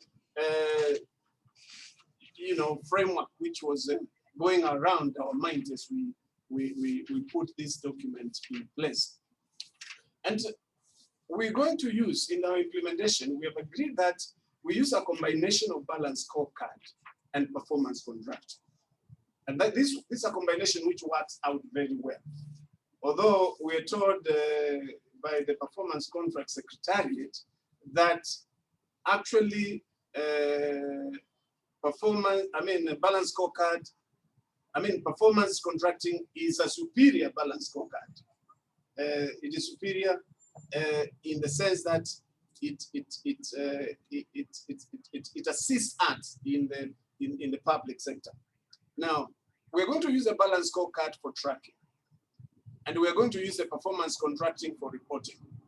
I think the guidance we have from government is that you can use any of these instruments, any of these tools But at the end of the day, it must be translated into performance contracting so that we can come up with appropriate performance index. And we want to honor the authors of performance contracting because I think this is something which we really want. I will not go into details of that, but what we have done is we have borrowed the balance scorecard. And what the authors of the balance scorecard did was they said every organization has 4 perspectives: customer, financial, internal processes, and learning and growth. Learning and growth simply means institutional capacity. Internal process perspective means the processes you have put in place. Financial is obvious, customer is obvious. So what we are going to do and what we have already put in place is we're going to look at our strategic objectives against these perspectives. Are we fairing in our customer perspective? And most of the strategic objectives will come under that customer perspective, because that's when we are addressing our client. We know that our key stakeholder is the entrepreneur. And we want to make sure that that is well punched and understood. But we also say we need appropriate financing at the time in the level of resource mobilization and also in the management of funds. But then put systems in place and then again come up with appropriate infrastructure, capital, and all of that. Now, at corporate level, and now this is now moving towards the performance contract details. We are saying at corporate level, we will take financial, let me use a customer perspective, and then come up, look at our strategic plan matrix and see which strategic objectives are under customer perspective. Remember, this is supporting one another. And then for each of those strategic objectives, we look at the activities. But we are saying for every activity, there must be proof that performance has been realized. And then that is where now for every activity, we'll come with performance indicators. Now, for the performance indicators, we have to have targets, because we don't want a situation where we are saying we record some units, but you find that those units are not good enough for the quarter or for the year. So we want to have agreed targets. And here, Chief Secretary, let me say, we are now engaging the directors and the HODs to negotiate their targets, to come up with what are reasonable targets, which are now smart and they're achievable. And also we link that with, again, the budget. And going by the government expectations on the performance contract, we will give a weight to every of the targets. And then we'll also be able to say, this activity will be done in this particular quarter. And then we say the responsible person. Let me repeat again, this is just actioning the implementation matrix of the strategic plan, which we are validating. But it's making sure that every activity has a performance indicator, and there is a target which is agreed, and every target has a weight, and every director, every HOD will be given 100 marks, 100% weight. And then we'll agree how can that weight be distributed to appropriate activities, so that we are giving the right amount of weight to the activity, so that at the end of the day, when we come to do an evaluation of the quarter, we are able to say, sir, that in this quarter, we gained this percentage in terms of weight. Now, we want to stress on the quarter and annual, because these are annual work plans. These are annual work plans. And at the end of the day, the person who is responsible will be said. That is at the corporate level. At the directors, sorry,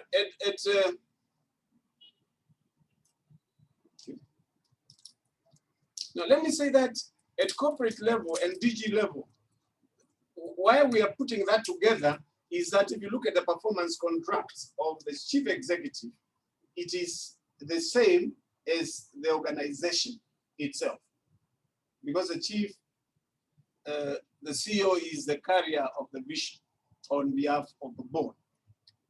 So that will carry, it's only that now we will do a performance contract between the board and the DG on its performance. And this will be very straight. We'll not be beating about the bush. We are not going to, here this becomes now quantitative as opposed to the strategic objective at that level, which are qualitative. And then at the directors and HODs, what we're going to do, we're going to the implementation matrix, and we are going to extract activities in their areas of responsibility. So that if we are talking about the DG corporate services, we go to the implementation matrix and pick all those issues which is responsible for.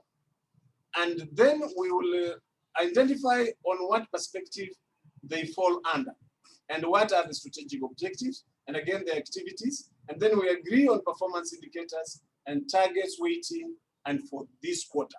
So that for every HOD and for every director, we'll be able to say, this is what you are supposed to do in this quarter. These are the activities, this is their weight, and these are the targets, and we're going to judge you by that. Now, let me say this. The board meets once in every quarter. Now, the fact that we'll be doing quarterly reporting, that will mean that every quarter the board meets, we'll be able to present our performance to the board every quarter. So the board will always be appraised of the performance of the organization, even at the ground level. And the board will not say, you mean we were supposed to do this? So that is a very important part of the reporting, and it has worked before, so it will work for us. And then the performance contracts, again, we will be using the matrix content now to develop the content of the performance contracts. Of course, Msmes board will have a contract with the ministry. Then the director general will have a contract with the board. And then directors and HODs will have a contract with director general. And again, all these things will be subjected to monitoring, evaluation, and reporting and learning. Let me talk about the reporting tool. And this one, again, we have customized the performance contracting performance tool as it is in government. We must never lose the fact that we are a public institution and we are doing this on behalf of the Republic, I mean the government and the Republic of, the people of the Republic of Kenya at the impact level. So the reporting tool will be talking about, this is a perspective for this director for this quarter. These are the objectives, these are the activities, these are the performance indicators, and there are predetermined targets for every quarter. So we'll be able to say, at the end of the quarter, predetermined weights of targets, and then simple mathematics of minus, and we'll be able to say, this is what you have achieved. And then we'll give it a weight in percentage. For every quarter, for every year, this is a performance of this particular directorate or a particular department. And again, we'll report that to the board as appropriate. On resource mobilization, and I will be through the slides in a few minutes, we have said that we will seek enhanced budget allocation from government, of course, through our ministry.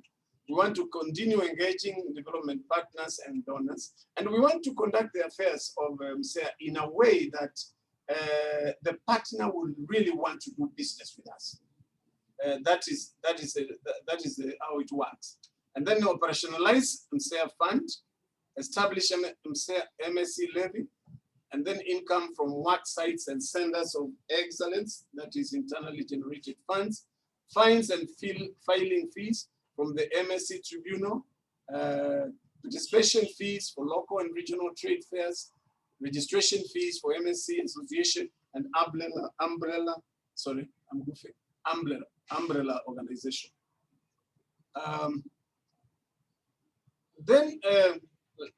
this one I'll not go into details. I'll just state the fact that because this is again is expected of us as a public institution, the importance of the SDGs, and you'll be surprised that so many SDGs are relevant to us, or we are relevant to so many SDGs. And we have listed and in the strategic plan on what we are going to do to reduce poverty, to make sure that we achieve no poverty. We have also stated what we are going to do to make sure that we contribute towards zero hunger, and UDESA is very passionate about this.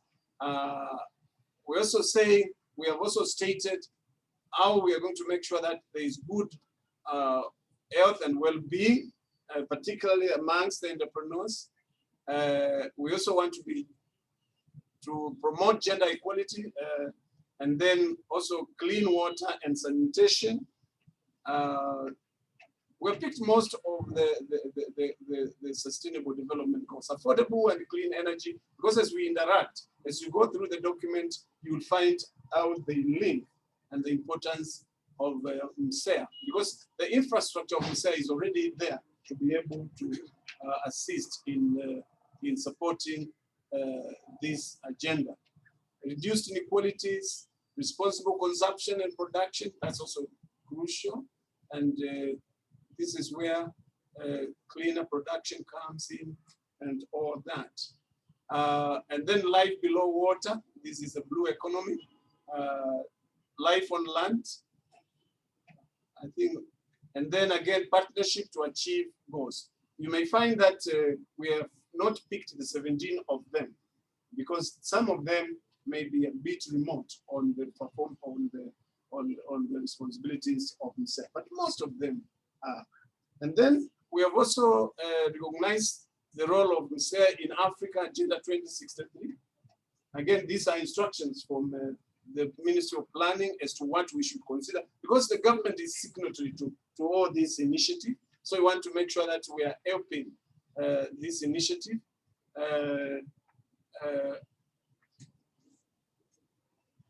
And then the aspiration of 2063. Not very many people are now conversant with Africa Agenda 2063. But remember, on infrastructure, we have one of our own who is Anaitwa Baba. All these aspirations, we have stated. We thought about this and thought, how can we play a role in this?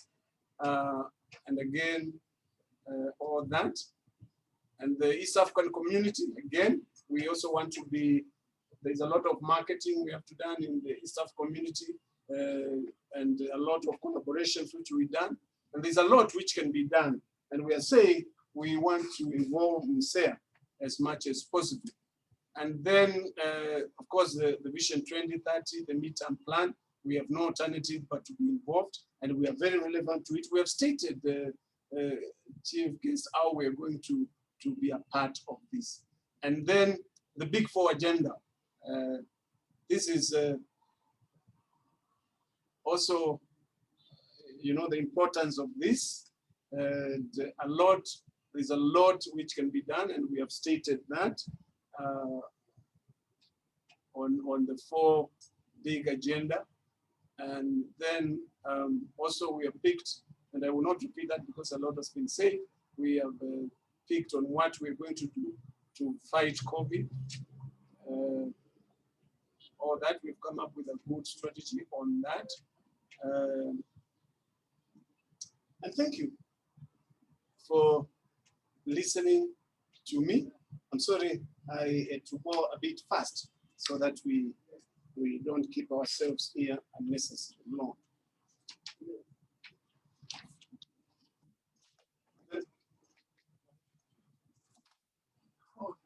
Let me invite Richard to give us direction. Thank you so much, Mr. Malinda, for such an elaborate presentation. Before I give we have the next session. First, our chief guest, CAS, Honorable Karanja, PS, Ambassador Senior MSEA Advisor to the President, Madam Anne Mzahi, our development partners, particularly UNDESA, represented by Smes, Board of Directors, Micro and Small Enterprise Authority, Director General MSEA, Chief Executive Officers present, notably Mr. Samuel Matonda, representatives of various government agencies and private sector players, management and staff of MSEA, distinguished guests, good afternoon. I want to take this opportunity once more to thank you all and thank particularly Mr. Malinda for such an elaborate presentation that really has given us the aspirations of the authority, the desires of the authority. Indeed, we have a desire to see that the micro and small enterprise sector in Kenya is vibrant and is well coordinated. We have a moral obligation to uplift life of MSCs in all the sectors, manufacturing, trade, service, agribusiness, mining. We have a duty to ensure that we make them better. And this presentation that we received from Mr. Malinda really has opened, is an eye-opener in terms of looking at the key pillars that we're focusing on, which he has highlighted. The 4 strategic pillars of the key results areas of promotion, development, regulation, and institutional capacity comes in to support the 3 primary pillars as per the MSEA Act. We've also been taken through the strategic objective, the 11 strategic objectives, and this gives us the strategic focus that the authority aspires to achieve. And therefore, I want to take this opportunity now to open up the floor. We want to take like 45 minutes or so to receive your views, your comments, your aspirations to enable us serve the MSC sector much better. And therefore, we will have more of the session will be more of really getting to hear from you during this forum. And I'm sure that we are receiving many more comments from distinguished stakeholders through email, which you've already received, and we keep on, we wish that, and we request that you keep on sending your comments so that you're able to update from time to time. So for this time, our chief guest, with your permission, I would like to now open up this session to all of us, and so that we're able to receive your views in difference with regards to the plan, the draft plan that we have. And from there, we'll be able to respond to maybe a few of the issues that we highlighted, but a majority will what the approach will take is that we'll do more of receiving your views. We'll go through a process of, we'll look at them, analyze the views, and be able to incorporate in the final document. So with your permission, I think I can open up the floor for our distinguished participants to give your views about the document that has been presented. Others, you're all welcome, and the floor is open. Thank you. Can I begin? Hello?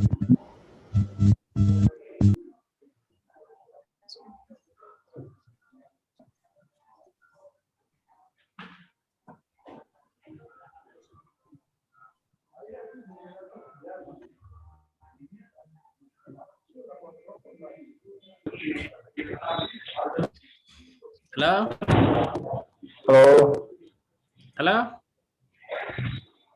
Hello? Moderator, you have left us Hello. hanging. Many speakers want to speak. Need to. Where's the moderator? Yes. Sorry, we are Moderator. Can you hear me? We are sorting out the issue in a moment. Okay, so we drop. Just for a minute, sorting out the issue, then be able to get your comments. Kindly give us about 2 minutes to be able to have everything in order. Kindly, with your permission.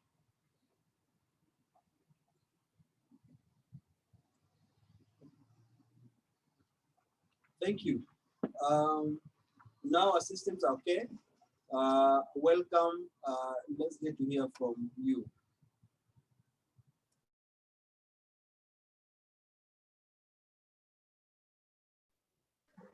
Hello?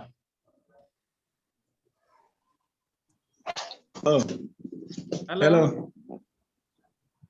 Hello. Hello. Hello. Go ahead, sir. I'm John Ogola. I'm the chairman of Kitengela Jokali Association. And all protocols of SAB, I would like to congratulate MSEA for the good work, the partners, and with the support of the Kenyan government so far. What I would want to say is, I know among the services the organization offers, as I've seen in the strategic plan, provision of infrastructure, machinery, equipment, effort to build new skills and upskill the SMEs, finance, and etc. I'll speak especially in regard to the group that I lead, which are mainly artisans, the Juakalis. What I have observed is lack of quality in what in the production, what we produce. And I'm trying to think of a way of how MSEA can help us improve on the quality in the sector. I'm talking about now the GECO makers, you know, the mechanics, the fabricators, all these people. Yes, workmanship, I know. I'm trying to find a way, MSEA, to find an initiative that can purposely be set aside, to set aside a fund to continually upgrade the skills of the artisans in partnership with institutions like NITA. Because you see, there are a lot of people in Juakali, but there's no constant upgrading of their skills.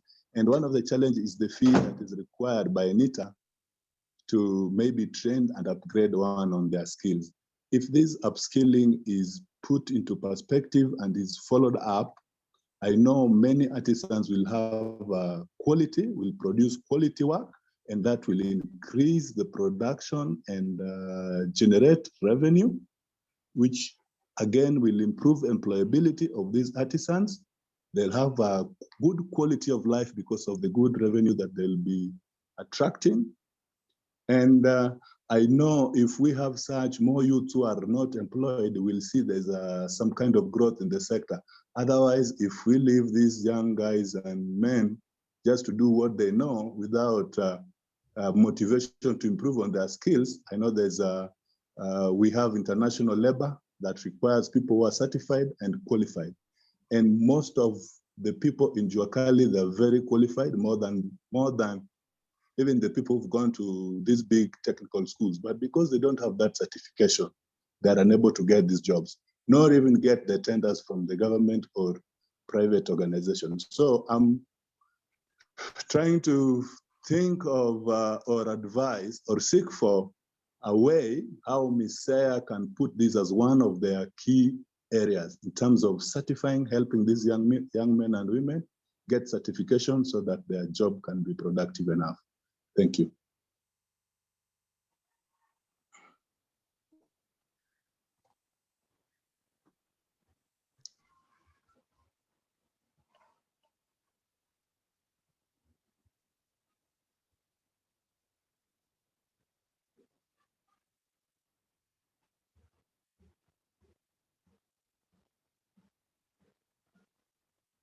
Hello, is there room for one more?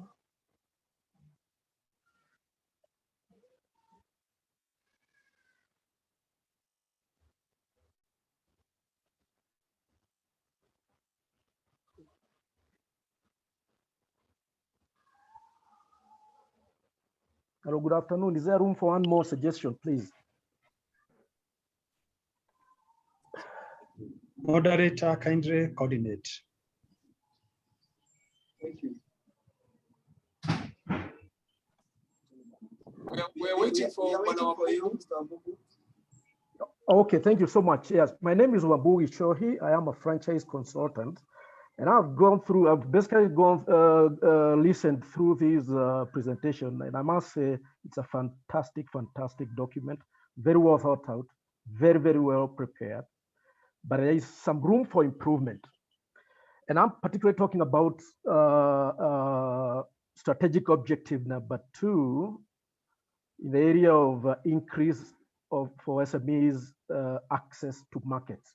As mentioned earlier by Madam Anne, these strategies need to be worked on in concert with one another, not in isolation. And in this document, most of what has been said is what I would call conventional strategies. So your career exhibitions, ASK shows, all those are fine. However, moving this if we were to move these MSCs to the next level, we need to think outside the box. And thinking outside the box is to look at what has happened in other countries where small little players have been able to access national markets, international markets, regional markets. ASEFTA is right with us here now. And there's no way a Juakari man in Kitagera, the one who talked before me, will be able to access the ASEFTA in their own right. So here I'm looking at a possibility of including in this document, and very, very purposefully, the area of aggregation. I know the document talks about looking at the Cooperative Act. Yes, cooperatives aggregate. But if we use the word aggregation by itself, we are going purposely to aggregate these SMEs in their own value chain, along their own value chains, and then building them into national brands, which can then now start accessing the regional, continental, and international markets. And I must congratulate MSEA. MSEA has already done this in the area of affordable housing that has been going on. I'm aware you have aggregated the carpenters, the IOS who are now supplying the inputs to the housing sector, the new housing, the affordable housing sector coming up. Now, once you do that, then it's possible for even the smallest of players to access the international markets. And the easiest lesson we can learn is from a US website, and you can probably check it out very quickly. It's called wholefoodsmarket.com. wholefoodsmarket.com. This is an aggregation of small little players in whatever area they are in, but mainly in agriculture. But then they come up with one brand called Whole Foods Market, where they sell through IT platforms and so on. And it came to a point where this farm was actually, this site was bought off by Amazon, so it's now at the Amazon. So you can see how now the small little player can be able to access that international market. So far so good for aggregation. The other area is that when you do aggregation and you get national brands along value chains, then the area of franchising comes in. What is franchising? We are saying you are seated in Nairobi or in Kitagera and you want to access the market in Egypt, you want to access the market in the US. How do you access there? Even if you went for 1,000 exhibitions, you will not be able to be there throughout. So what we do is that we bring in the area of franchising. And franchising is about building an army of independent investors who invest in your brand to represent you in that area. And it's different from agencies, it's different from distributors and so on. It's a bit of a technical area. So once that comes in now, we are saying some of these brands that are already within the MSC sector, we already have some strong brands that can actually be able, through franchising, first to conquer the 47 counties in Kenya. Once they become national brands by themselves, then they can move to Africa, they can move to the world. The other area that needs to be thought about is an area called contract manufacturing.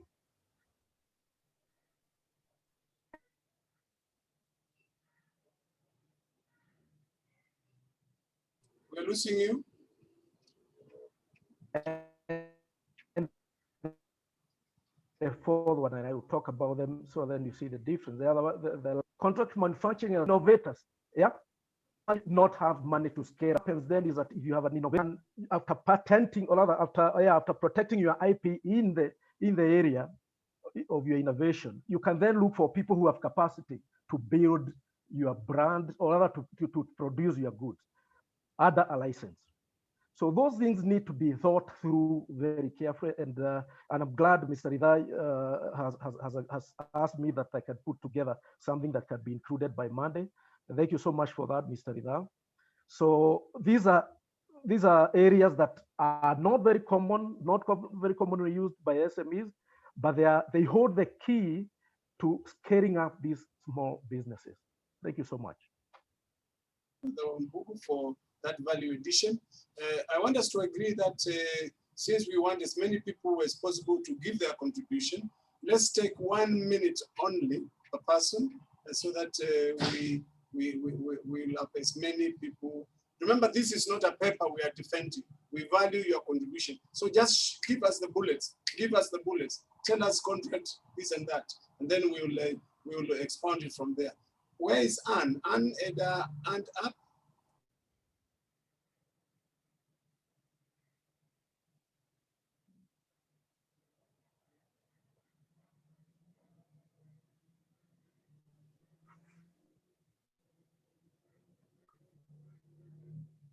Yes. I think I'm online. Yes, all protocols are observed. I'm happy to be with you in this session. And I want to agree totally with what Wambugu has said on having a market. And I was thinking of the same. We talked of we are supposed to have biashara centers in Kisumu and other regions of the country, but also we need to think of having a common platform where all the producers and more especially the agribusiness areas, where we'll have a common market for all. And at the same time, I want to look at the objectives and strategic objectives, number 9, where we say to leverage on information communication technology. I wish to give my submissions that we need to do the enhancement and promotion of what we call digital literacy. With the current pandemic, we need to think of how we are going to boost the SMEs in terms of digital platforms. We need to train them, or we get trained on how we are going to use the technology in production and also in doing our marketing. Otherwise, I'm thankful for the time. The document is actually looking at our affairs, and at the end of the day, we are seeing good light at the end of the tunnel. Thank you.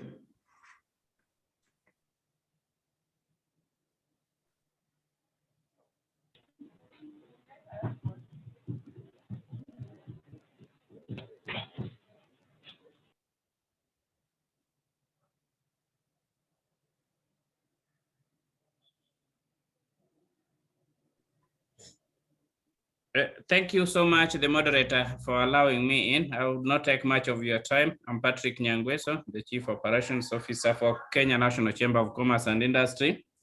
Thank you, MSEA, for really building the leadership of KNCCI. We snatched you your best director, Mr. Samuel Matonda. Now, quickly on the strategic plan. I'm so much touched with your strategic objectives, especially how they have been identified. The only challenge as a strategist that I think there are too many. There are too many within the life span of 5 years. So you need to see it. I don't know how maybe the MD, how you will structure this with your team, because we are really watching as your strategic partners. If all this could be achieved within 5 years, then we are good to go. These MSMEs in this country would really realize their space. Another thing which I wanted to talk about on specific strategic objectives to increase MSMEs market access. As you are all aware, the members and also the government fraternity, today, every country in Africa is struggling to prepare their MSMEs to find the space, especially how they would access this market of around 1.2 B with a free CFTA, African Free Continental Trade Area. This is very critical that we need to really change our perception on how we really want to support the MSMEs in this country to make them export ready. That is the only sustainable model that we are going to improve on this economy, and also improve on even the services, and also even create employment among the youths and women at the subnational level. And therefore, I know you have identified county government as your key partners. This is the opportunity with this strategic plan, which is well designed, to really cascade it so that down there, the county governments within their Department of Trade and Industry can be able to borrow some of your strategic objectives to support you to jointly implement this. This is the time when to also make the constituency industrial development centers very active through this ambitious strategic plan. Otherwise, if we spend money, develop those outlets down there, and we don't have a very good strategy, then it will not add any value. Another thing is on skill development. Today, one as Chamber of Commerce, and you see, we are the master of MSMEs in this country. If you go around this country, be it Samburu, last time we were in Samburu, and when you are there, you see that not just SMEs, you know, there's this perception, ladies and gentlemen, that MSMEs only need finances, financial support. I want to agree with one of the previous speakers. It is not just financial support. What they need is the sustainable model. How do they understand even the simple thing, bookkeeping? How do they understand how to market their products? Even with COVID has taught us a lot of things, the digital marketing. So MSEA, in your strategies, we really want to see these specific activities, like reaching out to counties. We are free, we can partner with you through our 47 county chapters to really reach out to specific MSMEs by sector, so that they would be able to add value, especially on skills transfers that would be able to transform their growth and even enhance productivity. Second last is about, and this would really support on value addition, cottage industries. You see, we may not really match China, we may not match Ethiopia, we may not match even Rwanda here, but you see, after this strategic plan, we really need to measure the progress. And the best way is to extend partnership with the relevant private sectors who will be able even to fund the implementation and execution of certain strategic objectives. The last thing is about export development of standards. One of the Juakali official I just talked, I've forgotten his name, John Ogola. You see, when why do we import even bed stand at the hospital from China or other countries, Indonesia and others? Huh? It is because we have not developed the right standards for our Juakali or the artisans.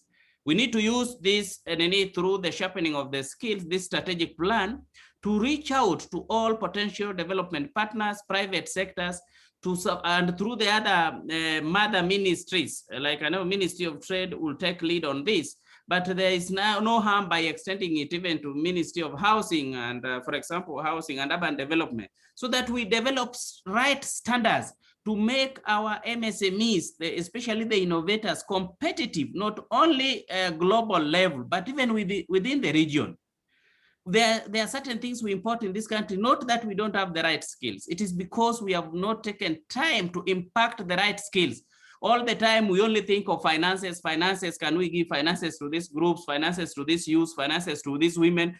Financial support minus training is very disastrous. It will not add any value and any growth to this country. Otherwise, it is a very good strategy. We look forward to really support you and link you up with also our other partners and members in all the 47 counties, and looking forward to a successful implementation. Thank you so much. Thank you, Patrick. We know where you are and we'll come there. And thank you for the passion you have demonstrated. Anne Kitonga, tafadhali. Madam Anne Kitonga. Thank you. Yes, this is Anne Gitonga. I am happy to be associated with the MSEA through KIPRA. I'm a policy analyst at KIPRA, which is Kenya Institute for Public Policy Research and Analysis. I wish to submit just a very few comments. Number one is to build on previous comments on market access, especially with this current COVID situation. I would like to see emphasis being placed on e-commerce. The idea being that, especially in the event that some businesses are not able to pay rent with this current situation, they're still able to access markets. So to what extent can MSEA, through the strategy, enhance and leverage on this? I think two approaches that could be leveraged on is the Buy Kenya, Build Kenya initiative talks about doing a database of products and services in Kenya. So that could be one approach that's leveraged on. The subsequent one is the Biashara Center, which has also been mentioned earlier. This is something that the country is initiating. So to what extent can this be intertwined? The other is on strengthening of, I also concur with previous presenters. Strategy is good, especially the idea of what they were calling cooperative model. And with the earlier indication from the chair that the registrar is in place. So again, this is a good opportunity through the registrar to ensure that the MSC associations are well registered and subsequently well supported, so that they can leverage on this same initiative. So how can MSEA then strengthen the associations so that they can achieve this target? My last one is MSEA's mandate number 2 and number 3. Number 2 relates something about undertaking monitoring and evaluation of policies. And mandate number 3 is to enhance coordination and harmonization of policies and activities that relate to the sector. KIPRA has been supporting MSEA in doing the latter. So we're wondering to what extent can this now, I mean, I saw it again in the strategic plan. KIPRA, I'm sure, is still willing to support, because I think this will complement the aspect that has been brought up by the presentation about inadequacy of data. This will really strengthen that. So you can know where they are, what sector they are, where they're located, and the challenges. If there's a way within which, through MNE or through the strategy, MSEA is mandated and supported to receive all relevant documentation from MSCs, which can be through the registrar, and from sector players, which can be through an MNE framework, which I saw is in the strategy, so that all this information is collated and therefore analyzed. So I wish to submit it there and thank the team for the good draft and all the best as you go forward. Kitonga, for that value addition. We have taken notes as appropriate, and we'll now hear Evelyn. Evelyn Kisato, are you there? Thank you very much. Thank you very much, MSEA. You are doing a great job. I like what I'm seeing, the strategic plan. As stakeholders, we've been involved in that, and I think that's a great initiative. My main concern is about KRA, I think was 3 or 4, about the registration that is supposed to go on, or rather is going on. Remember, some of the associations that have already been registered with the AG, and I'm told that we are supposed to register with MSEA now. We don't refuse that, but remember, there's a great step that we've gone with the associations that we already have, the KRA teams, being pre-qualified with various organizations. If in your strategic plans, you include that those that are already registered with a name, established name, with the KRA teams, with the AG, can you just transfer them to them, even if it means we paying for that, but we maintain that that name? Why? Because we are a step forward. And number two, it's about the strategies. I can see there are so many, and which is good. It is a good proposition value of us being members of MSEA. What I would really want to see is an action plan. What comes first, so that we are not left behind. At times, things are running so much, and if we are updated on ongoing from point A to point B in a written manner, an action plan, so that what comes first and what comes last. Thank you. My people perish because of lack of knowledge. We don't want to be left behind. Thank you very much.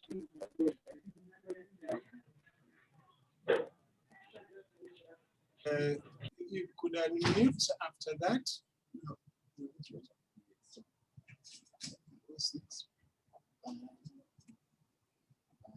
John? Paul Kingot, tafadhali, it's your turn. Let's stick to the 1 minute principle.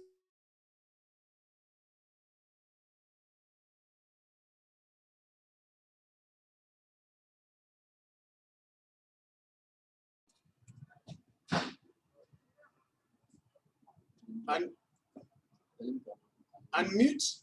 Paul Kingo, can you unmute? We can't hear you. Okay. I think you can hear me now. I want to contribute on this issue. It's a very good strategic plan. If only it's going to be implemented, and we give credit to the artisans, especially the CIDCs, right on the ground, at the grassroots. We need to empower them. We need to empower the cottage industries so that we may use the CIDCs properly. I can see in the strategic plan, the market issue. There is also the local market. Before we go to the county market, before we go to the regional market, before we go to the national market or the national market, there's also the local market. Suppose we use the CIDCs and make them exhibition center, like I saw in the strategic plan, and make also the industrial parks in them. Some of them are very big. We can use them for that purpose, and that we may use market our products first locally before we go outside the county, outside to other areas. For example, if we're going to use, instead of using a lot of money to make up a perimeter fence, a wall perimeter fence, which costs a lot, we can use the same perimeter fence to make stalls which will bring people closer, open doors for markets of the products we are making, and also make the place busy and make people come and see what is being made in those areas. Because some of the CIDCs and other marketplaces, other workspaces we have, okay, some belong to the government. We are not enabled or allowed to use to construct or make something presentable, decent for a market or a showroom. So we end up our products being seen, although being seen as poor, of low quality because of the presentation, because presentation matters first. So if MSEA can come up with this plan to be implemented and make the CIDCs and make the workspaces we have more presentable, more good for exhibition of the products we are making, the local market could even be a lot of income in the cottage industries, so that we can even expand to the other areas. And that will give and uplift the face of the cottage industries and the all SME sector. And I think together with the funding, the MSEA fund, when it comes to authorization, I think it will do us a lot of good. Bear in mind that the COVID-19 has hit us so hard, and we are trying our level best to get up on our knees and come back to business. But it's very hard. We need some support. We need support from MSEA, and let the authorization of the MSEA fund be done very fast so that we can come back to our feet before we collapse. I think that will be good. And the CIDCs can be meant to what you said, industrial parks or exhibition centers of our very good products we are making before even we go international or digital. Thank you. Paul, thank you, Paul. A lot of value addition. We will now go to John, John Akote. Yeah, thank you very much, Mr. Malinda and the MSEA leadership for that wonderful presentation. Now, I have 3 comments. The first one is on the issues of creativity. You find that a good number of MSCs are very creative. However, they do not translate that creativity into an intellectual property right. A number of studies have been done which have documented that most MSCs actually do not register their innovations. And that brings a lot of problems, especially when it comes now to the issue of IP enforcement. So in your strategy, you have indicated that you'll be able to track on issues of IP protection, but then you left out on issues of enforcement. So enforcement is very, very critical, because as we develop the MSCs so that now they can register their IP, then we need protection as well as also enforcement. So the area of MSC, registration of the IP is also very critical, so that MSEA can also follow up to ensure that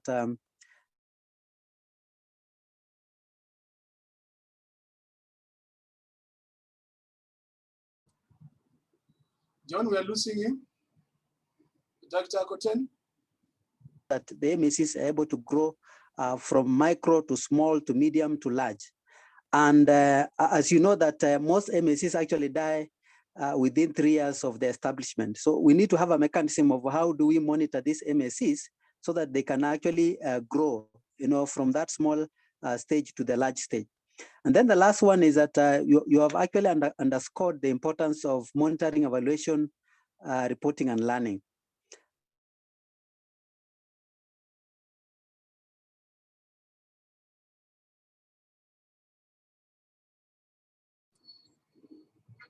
On an annual basis in the lifespan of the strategic plan, which will cover the issues of outputs, the outcomes, and the impact, especially when you're talking about the KRAs, as well as also the vision, because we need to have even a target to measure whether we have really achieved that particular vision that MSEA wants to arrive at. Thank you very much, and kudos to all of you.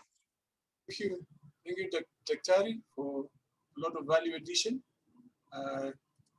Now we will go to Isaac Muslima.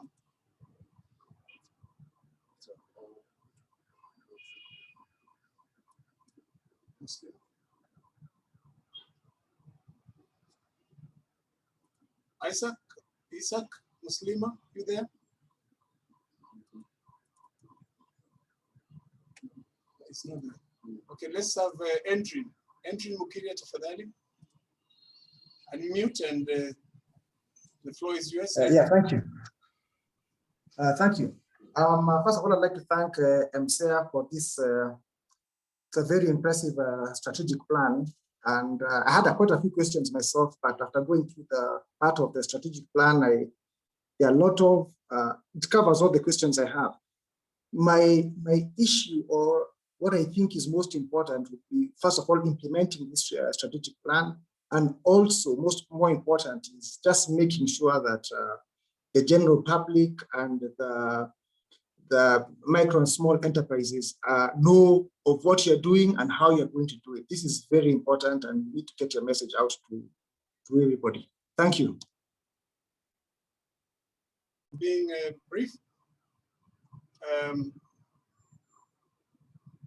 Okay, any other corner? We can have 2 people.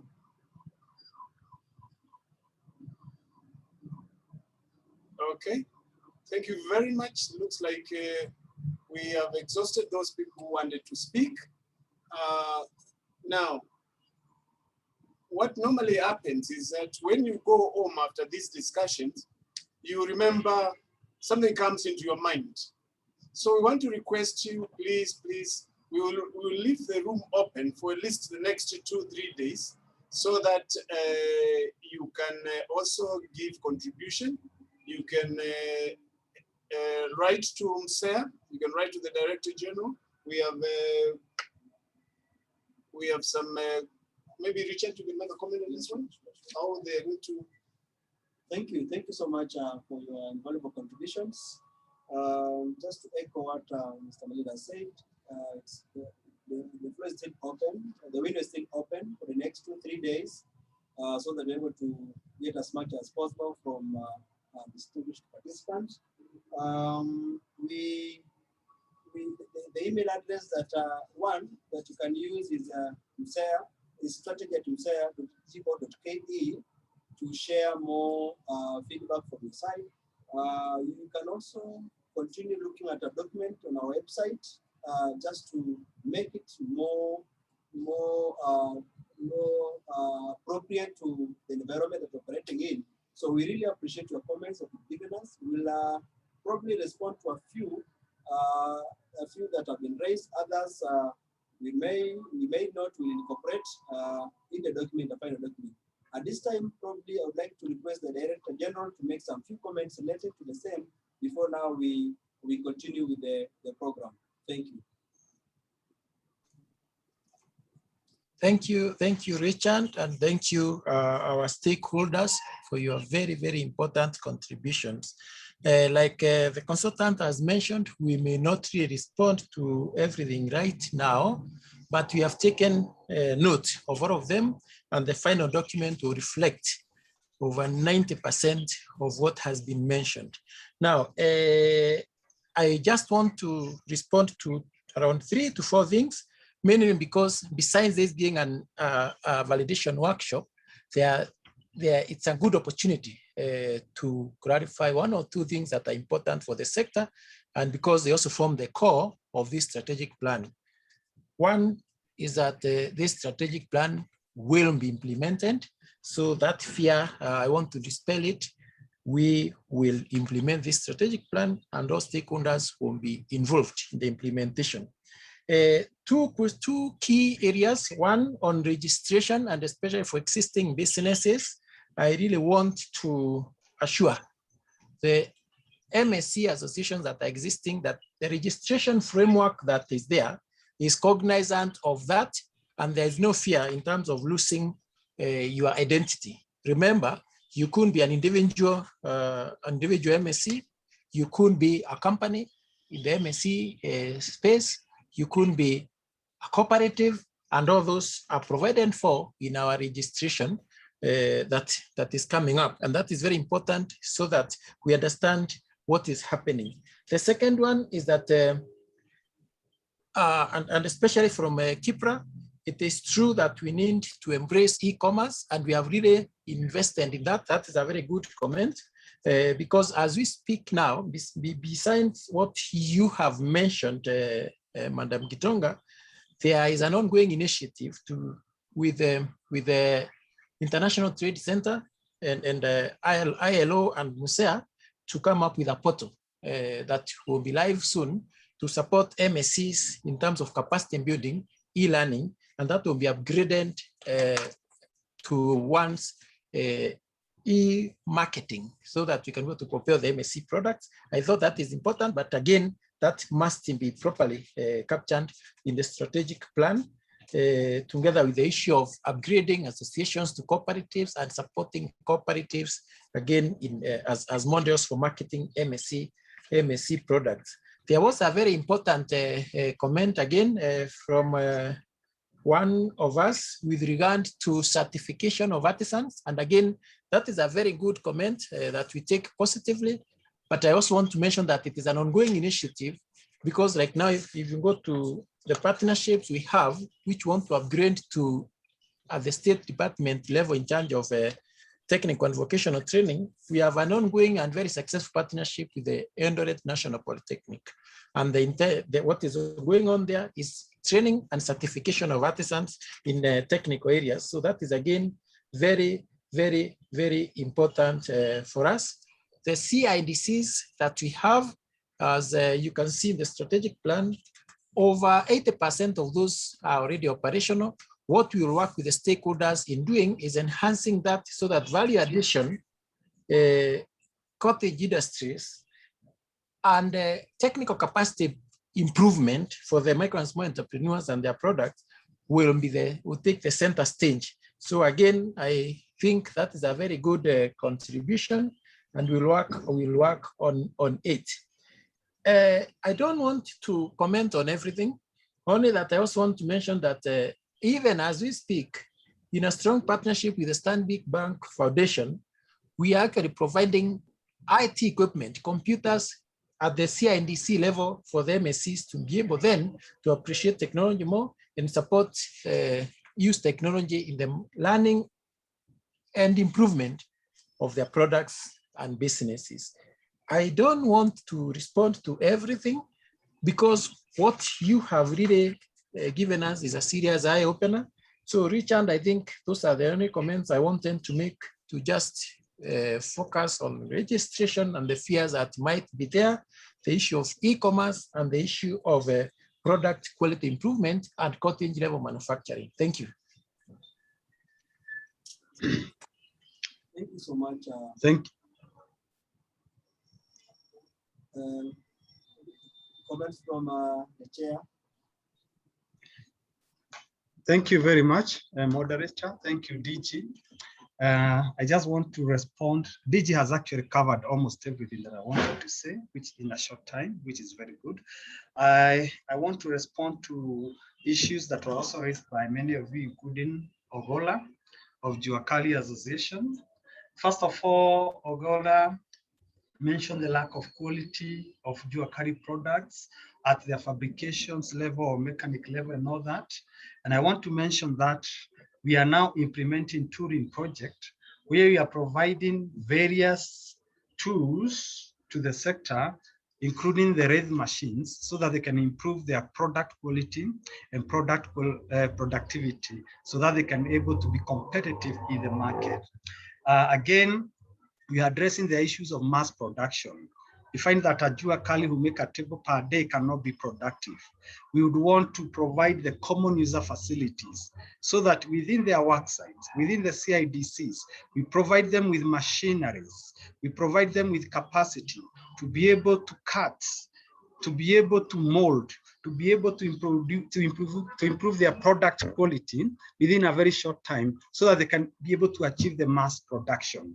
You find that even after the government call for Build Kenya, Buy Kenya, our SMEs have not been able to take advantage of that because of the turnaround time they take to produce their products, and of course the quality of their products. So therefore, we are endeavoring to promote the machinery as common user facilities within those work sites, so that one can come and do the cutting at those work sites, do all those things that they go and do the joinery at their workplaces, so that you're able to increase the productivity and achieve the mass productivity and quality. Therefore, that one we are doing very soon. We've already given almost a number of work sites the lathe machines. And those lathe machines are now improving the quality and the productivity of our MSCs. We shall, of course, endeavor to push for the SME fund and continuous capacity building for the SMEs. In this case, I think as the MSCs plug into MSEA, as MSCs get formalized by the Office of Registrar, they shall benefit a lot. All what we need to know is actually to understand our clientele base, to do the need analysis, to do the baseline survey, understand exactly what you need, the exact support you need from MSEA. With that, because the uniques are not homogeneous, the needs are not homogeneous. You find that one SME's need will be maybe financial literacy, or business advisory services, or marketing or linkage, or improvement of the quality of their products. So the needs are not the same. Therefore, the more you plug into our Office of Registrar and get formalized, the more we are able to reach out and address your issues and your need. And I also want to echo that speaker who talked about the digital. It is true. Nowadays, you find that even stores are crossing, because I can't even remember personally the last time I went to shops to buy a suit or a stole. With just a click of a button, they are able to bring into your homestead. Therefore, we would want our SMEs now to be innovative, to start thinking about the digital marketing and e-commerce. We are continuously strengthening the office of the ICT in Micro Small Enterprise Authority, so that we can be able to create platforms that are responsive to your needs and be able to create e-marketing platform where you can host your products, where you can be able to link your products to the market.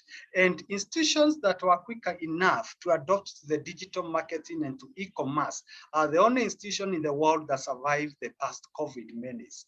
Therefore, with the COVID not going anywhere, with the current world of digital and technology, we urge our SMEs now to start rethinking, restructuring their business in line with e-commerce and e-platform. And as MSEA, you are welcome to link with our e-department so that you can be able to provide platforms that you can be able to sell your products.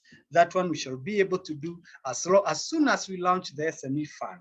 That the SME fund will enable us reach our SMEs better. Therefore, what are we looking at the moment we get the SME fund? First, we want to improve the standard of the MSE products and the quality. We want to offer more business advisory services to our SMEs.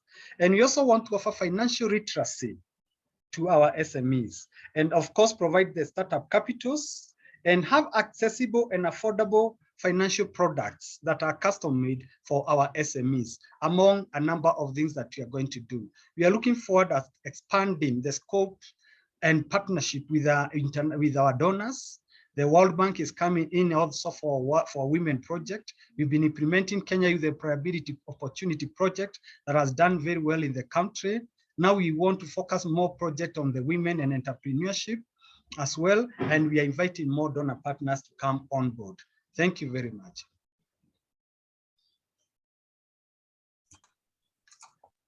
Thank you very much, our board chairman.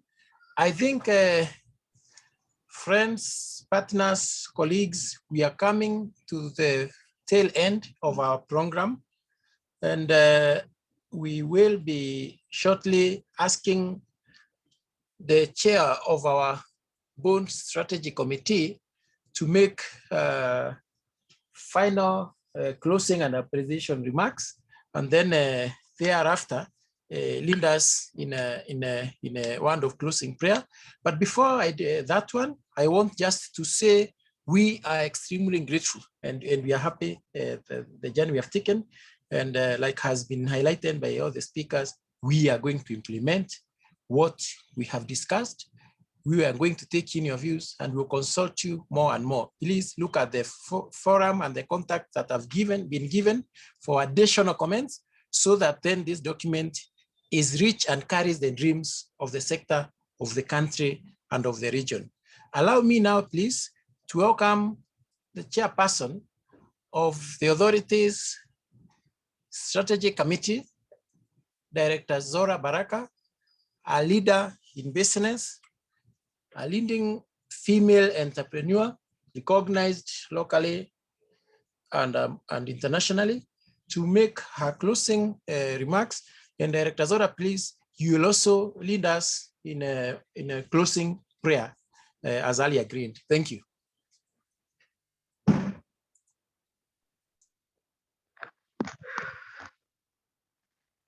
The Chief Administrative Secretary, Honorable Lawrence Karanja, the Principal Secretary, Ambassador Johnson Weru, the Senior MSc Advisor to the President, Madam Anne Mutahi, the Chief National Strategies and Capacity Building Branch, Division for Sustainable Goals, United Nations Development of Economic and Social Affairs, Mr. Amson Sibanda, Chairman, MSEA Board, Mr. Charles Waithaka, fellow board members and chairs of different MSEA board committees, Strategy and Business Development Committee members, DG Mr. Ridha and the MSEA management, Chief Executive Officers of public and private sectors, UNDESA consultant Mr. Matthew Malinda, distinguished guests, ladies and gentlemen, good afternoon, and for the Muslims here, Assalamu alaikum. First, I want to thank you for honoring our invitation to this MSEA 2020-2024 Strategic Plan Validation Workshop. Over the past 3 years, we have had a rich and interactive session, and the main message is clear, a call for concerted efforts by all key players and its strategic importance to achieving wholesome development of micro and small enterprises sector. The other has been harnessing the new opportunities that digitalization brings, including a domestic resource mobilization and formalization for the success of this strategic plan. We are on the right path at this consultative process, noted that some of you already work with the government of Kenya through Ministry of Industrialization, Trade and Enterprise Development and MSEA. We are eager to learn from you and also solicit your partnership in realizing the implementation of this strategic plan. MSEA will rely on the guidance and views expressed by this meeting to further enrich the plan and the preparatory activities. With this, I'm confident that this strategic plan will be recognized as an example of an innovative approach that builds on indigenous capacities of MSCs to ensure an inclusive, sustainable approach to the development of the sector. Lastly, we note that monitoring and evaluation will be fundamental to the dynamic process of how results will be achieved and scaled up to greater and meaningful impact of this strategic plan. It will be about translating policies into strategies and action plans. Here, there is a huge opportunity for multi-stakeholders learning and capacity development support. As I conclude, I would like to thank all of you for invaluable contributions. I would also want to thank the many support teams in MSEA, and particularly UNDESA and UNDESA consultants that made this forum possible, and of course, the ministry under the very able leadership and guidance of our CS, Madam Betty Maina. I thank you all and wish you all a happy weekend and Ramadan Kareem.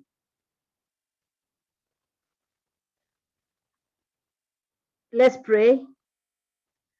As usual, I will do it in Arabic. A'udhu billahi minash shaitani rajim. Bismillahir rahmanir rahim. Alhamdulillahi rabbil alamin.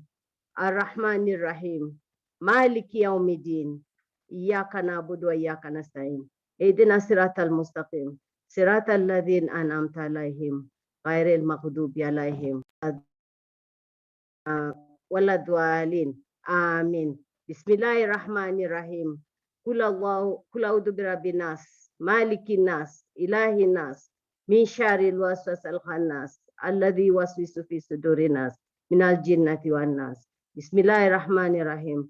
Kul Allahu ahad, Allahu samad, lam yalid wa lam yulad wa lam yakul lahu kufuwan ahad. Amen.